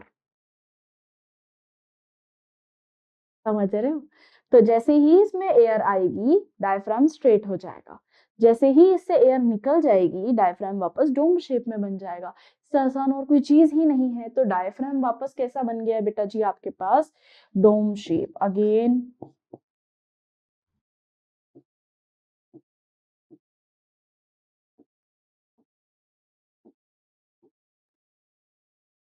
डोम शेप डायफ्राम, वापस वही गुम्बद, वापस वही डोम बन जाएगा। क्लियर है बात, चले आगे। तो ये होता है आपके पास वॉल्यूम और प्रेशर का कॉन्सेप्ट। अब समझ में आएगी तुमको एनसीईआरटी की लाइन। अब सुनना, एटमॉस्फेरिक प्रेशर, एक चीज और, यहाँ पे एक वर्ड आएगा एटमॉस्फेरिक प्रेशर, पल्मोनरी प्रेशर, है ना, तो ध्यान से समझना, एटमॉस्फेरिक प्रेशर है बाहर का, है ना, पल्मोनरी प्रेशर है तुम्हारी बॉडी के अंदर का, ठीक है। तो जितनी चीज, जब मैं बोल रही हूँ प्रेशर बढ़ रहा है तो प्रेशर किसका बढ़ रहा है, पल्मोनरी का बढ़ रहा है, ठीक है। बाहर का इज योर एटमॉस्फेरिक प्रेशर। तो जब अंदर का प्रेशर बढ़ रहा है तो बाहर का प्रेशर क्या हो जाएगा, ऑटोमेटिक घट रहा होगा ना भाई, तभी चीज ज्यादा से कम की तरफ जा रही है। This is what diffusion is. Diffusion में क्या होता है, ज्यादा से कम की तरफ बढ़ना है। अब मेरी बॉडी के अंदर प्रेशर ज्यादा है तो वो कहां से कहां मूव करेगा, ज्यादा से कम की तरफ, सिंपल। तो वो यहाँ पे यही चीज है। तो जहां पे ये वर्ड बोलेगा पल्मोनरी प्रेशर यानी लंग्स का प्रेशर, इस ल्यूमन में कितना प्रेशर है, इस ल्यूमन में कितनी एयर है, ये पल्मोनरी प्रेशर। और एटमॉस्फेरिक प्रेशर, सराउंडिंग में कितना प्रेशर है, ठीक है। क्लियर है बात, चल। तो अब सुनो इसको, कहो भाई क्या कह रहे हो तुम। हाँ, inspiration can occur if the pressure with in the lungs, अंदर वाला pressure is with in the lungs, lungs के अंदर जो प्रेशर होगा यानी पल्मोनरी प्रेशर जो होगा is less than the atmospheric pressure, that is less than the atmospheric pressure. कौन सी कंडीशन दिखा रहा है बच्चे, ये वाली, अंदर वाला pressure is less than the atmospheric pressure, इसके बाहर जो प्रेशर होगा अंदर वाला प्रेशर उससे कम होगा। Next, that is there is negative pressure in the lung with respect to atmospheric pressure। Obviously बात है ना यार, बाहर का प्रेशर से अंदर वाला प्रेशर अपोजिट है, 1 का अपोजिट क्या होगा -1, 2 का अपोजिट क्या होगा -2। अगर मैं बोल रही हूँ लंग का प्रेशर ज्यादा है तो इसका मतलब लंग के प्रेशर को क्या बोलते हैं, पल्मोनरी प्रेशर अगर ज्यादा है तो एटमॉस्फेरिक प्रेशर कम होगा, नेगेटिव होगा, सिंपल। तो वही चीज बोल रहा है। Similarly expiration takes place when the intrapulmonary pressure where the intrapulmonary pressure is higher than the atmospheric pressure। तो intrapulmonary pressure यानी एक्सेलेशन में देखो, इंट्रापल्मोनरी प्रेशर अगेन अंदर, बॉडी अंदर का प्रेशर इंक्रीज्ड है, बॉडी बाहर के प्रेशर से बॉडी अंदर का प्रेशर इंक्रीज्ड है, तो उस टाइम पे क्या होगा बच्चे, exhalation. The diaphragm and the specialized set of muscle, that is external and internal costal muscles between the ribs helps in generation of such gradients। तो यहाँ पे हमारे पास कुछ muscles काम आती है, specified in external and internal intercostal muscles that helps in generation of such gradients। Inspiration is initiated by contraction of diaphragm, अब diaphragm contract करेगा, which increases the volume of thoracic chamber and anterior posterior axis। बड़ा ही मस्त शब्द, anterior posterior axis, आगे वाली axis। The contraction of external costal muscle lifts up the rib। बेटा सारी वही चीजें जो मैंने तुमको पॉइंट में दिखाई है। इंस्पिरेशन के टाइम पे क्या होगा, जितनी पर्पल से चीजें सारी इंस्पिरेशन के लिए। जैसे ही डायफ्राम कॉन्ट्रैक्ट किया, कॉन्ट्रैक्ट करना सिकुड़ेगा है ना, और सिकुड़ के सीधा हो जाएगा, सिकुड़ के सीधा हो जाएगा। तो जैसे ही सिकुड़ के सीधा हुआ, जैसे ही कॉन्ट्रैक्ट करके स्ट्रेट हुआ, this increases the volume of thoracic chamber. The contraction of external intercostal muscle lifts up the rib. Sternum causing an increase in volume, sternum से क्या हो गया, रिब जो है वो बाहर की तरफ बढ़ा of the thoracic chamber in the dorsoventral axis। The overall increase in thoracic volume causes similar increase in pulmonary volume। जितनी ज्यादा बेटा pulmonary volume क्या है, जितना प्रेशर, वो कह रहा है कि अगर मैंने प्रेशर से उसने रिलेट नहीं किया, उसने अलग अलग बोला है, उसने प्रेशर अलग बोला है, उसने वॉल्यूम अलग बोला है। नाउ वी नो कि प्रेशर और वॉल्यूम में एक रिलेशन होता है जहां ये दोनों अपने आपस में इनवर्सली प्रोपोर्शनल होते हैं, ये बात हमको पता है। और ये बात साइड में इसके लिख लेना जब तुम एनसीईआरटी में लिखो। क्या चीज बोलोगे, ये रहा पल्मोनरी वॉल्यूम वाला, इसमें तुम क्या चीज ऐड करोगे कि प्रेशर और volume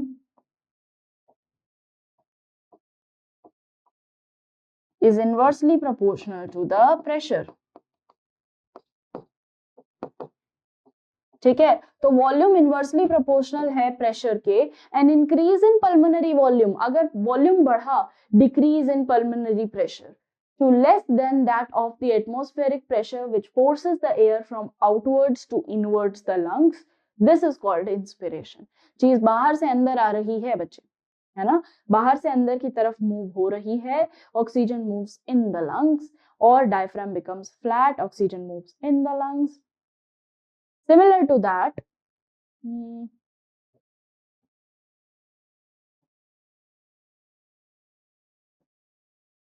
relaxation of the diaphragm. अब सारी चीजें उल्टी होने लग जाएगी, है ना, जो चीजें हमने इनहेलेशन में देखी उसका अपोजिट होने लग जाएगा एक्सहेलेशन में। तो क्या हुआ, the relaxation of diaphragm, diaphragm आराम कर रहा है, अब वापस अपनी ओरिजिनल डोम शेप पोजीशन पे आ चुका है। The intercostal muscles return to diaphragm, वापस अपनी अपनी जगह, सब अपनी अपनी जगह बैठ रहे हैं। रिलैक्सेशन मतलब सब अपनी अपनी जगह बैठ रहे हैं, जहां से वो उठे थे वहीं की वहीं वापस जाके बैठ रहे हैं। And the sternum to the normal position, and reduces the thoracic volume and thereby pulmonary volume. इसके कारण क्या होगा, thoracic volume और pulmonary volume, अरे pulmonary volume भी क्या हो जाएगा बच्चे आपका, pulmonary volume क्या हो जाएगा, completely decreased। समझ में आई बात? ये पूरा का पूरा कॉन्सेप्ट मुझे बड़ा ऐसा लगा था कि यार ये ना तुमको एनसीईआरटी के अंदर थोड़ा expanded है, and sometimes it become more complicated when you see such kind of paragraphs, so it becomes easy when you write it down in points में लिखोगे आसानी से याद होगा। चलो, this lead to an increase in intrapulmonary pressure slightly above the atmospheric pressure causes the expansion of air from the lungs, that is expiration. We have the ability to increase the strength of inspiration and expiration with the help of additional muscles in the abdomen. On an average, a healthy human beings, अब ये कुछ data है जो हमको याद करने हैं। अच्छा, कई बार क्या होता है ना कि sometimes when we breathe too hard और when we exhale too hard, जब नए नए मेडिटेशन करने जाते हैं बोलते हैं गहरी लंबी सांस लो, तो इतनी लंबी सांस ले लेते हैं कि कई बार दर्द हो जाता है ना? क्यों ऐसा होता है? क्योंकि वो डायफ्राम जो है उस पे आपने कुछ ज्यादा ही प्रेशर डाल दिया, तो कई बार it causes a type of cramp और वो फिर सही हो जाता है, वहां पे लैक्टिक एसिड प्रोड्यूस होना शुरू हो जाता है, इसके कारण कई बार ऐसा हो जाता है। समटाइम्स योगा वगैरह मेडिटेशन वाले टाइम ऐसा हो जाता है। चलो, on an average a human healthy human breathes about 12 to 16 times in minute. The volume of the air involved in breathing movement can be estimated by using a spirometer, a device. Spirometer से हम easily detect कर सकते हैं, which helps in clinical assessment of pulmonary functions, कि भाई कैसे कितना हमारा breathing rate चल रहा है और किस तरीके से हम उसको नॉर्मल कर सकते हैं। ठीक है, कि क्या हमारा ब्रीथिंग कैपेसिटी है, at what speed we are inhaling, at what speed we are exhaling. ये आपके पास आ जाता है बच्चे पूरा का पूरा एक प्रॉपर डायग्रामेटिक रिप्रेजेंटेशन, जिसके अंदर आपको पता लग रहा है कि यहाँ पे एयर अंदर की तरफ आ रही है, सो आपका थोरेसिक कैविटी पूरा एक्सपैंड होगा। ठीक है, जैसे ही थोरेसिक कैविटी एक्सपैंड होगा ये डायफ्राम स्ट्रेट हो जाएगा। ये डायफ्राम स्ट्रेट हुआ, ये आपका पूरा का पूरा स्टर्नम रेज करेगा, बाहर की तरफ निकल रहे हैं, देखो सारे स्टर्नम बाहर की तरफ स्टर्नम आगे की तरफ मूव कर रहे हैं। स्टर्नम की जो मसल्स है जो रिब्स और स्टर्नम को कनेक्ट कर रही है वो प्रेशर लगाएगी आगे की तरफ बढ़ने को। ठीक है, वो प्रेशर लगाती है। नेक्स्ट आता है आपके पास, अगर मैं एक्सहेलेशन का देखूं तो एयर तो बाहर की तरफ निकल रही है, air is expelled from lung, तो एयर बाहर की तरफ निकल रही है। जैसे ही एयर निकलेगी लंग कैविटी जो होगी वो सिकुड़ जाएगी, कॉन्ट्रैक्ट हो जाएगी, है ना? और जैसे ही ये कॉन्ट्रैक्ट हो जाएगी उस टाइम पे ये डायफ्राम वापस अपनी ओरिजिनल यानी डोम शेप स्ट्रक्चर में चला जाएगा। डायफ्राम वापस अपनी डोम शेप स्ट्रक्चर में चला जाएगा। And this is where your inspiration and expiration ends. यहाँ पे आपका इंस्पिरेशन और एक्सपिरेशन खत्म हो जाता है। आई होप आपको समझ में आया होगा आज का टॉपिक।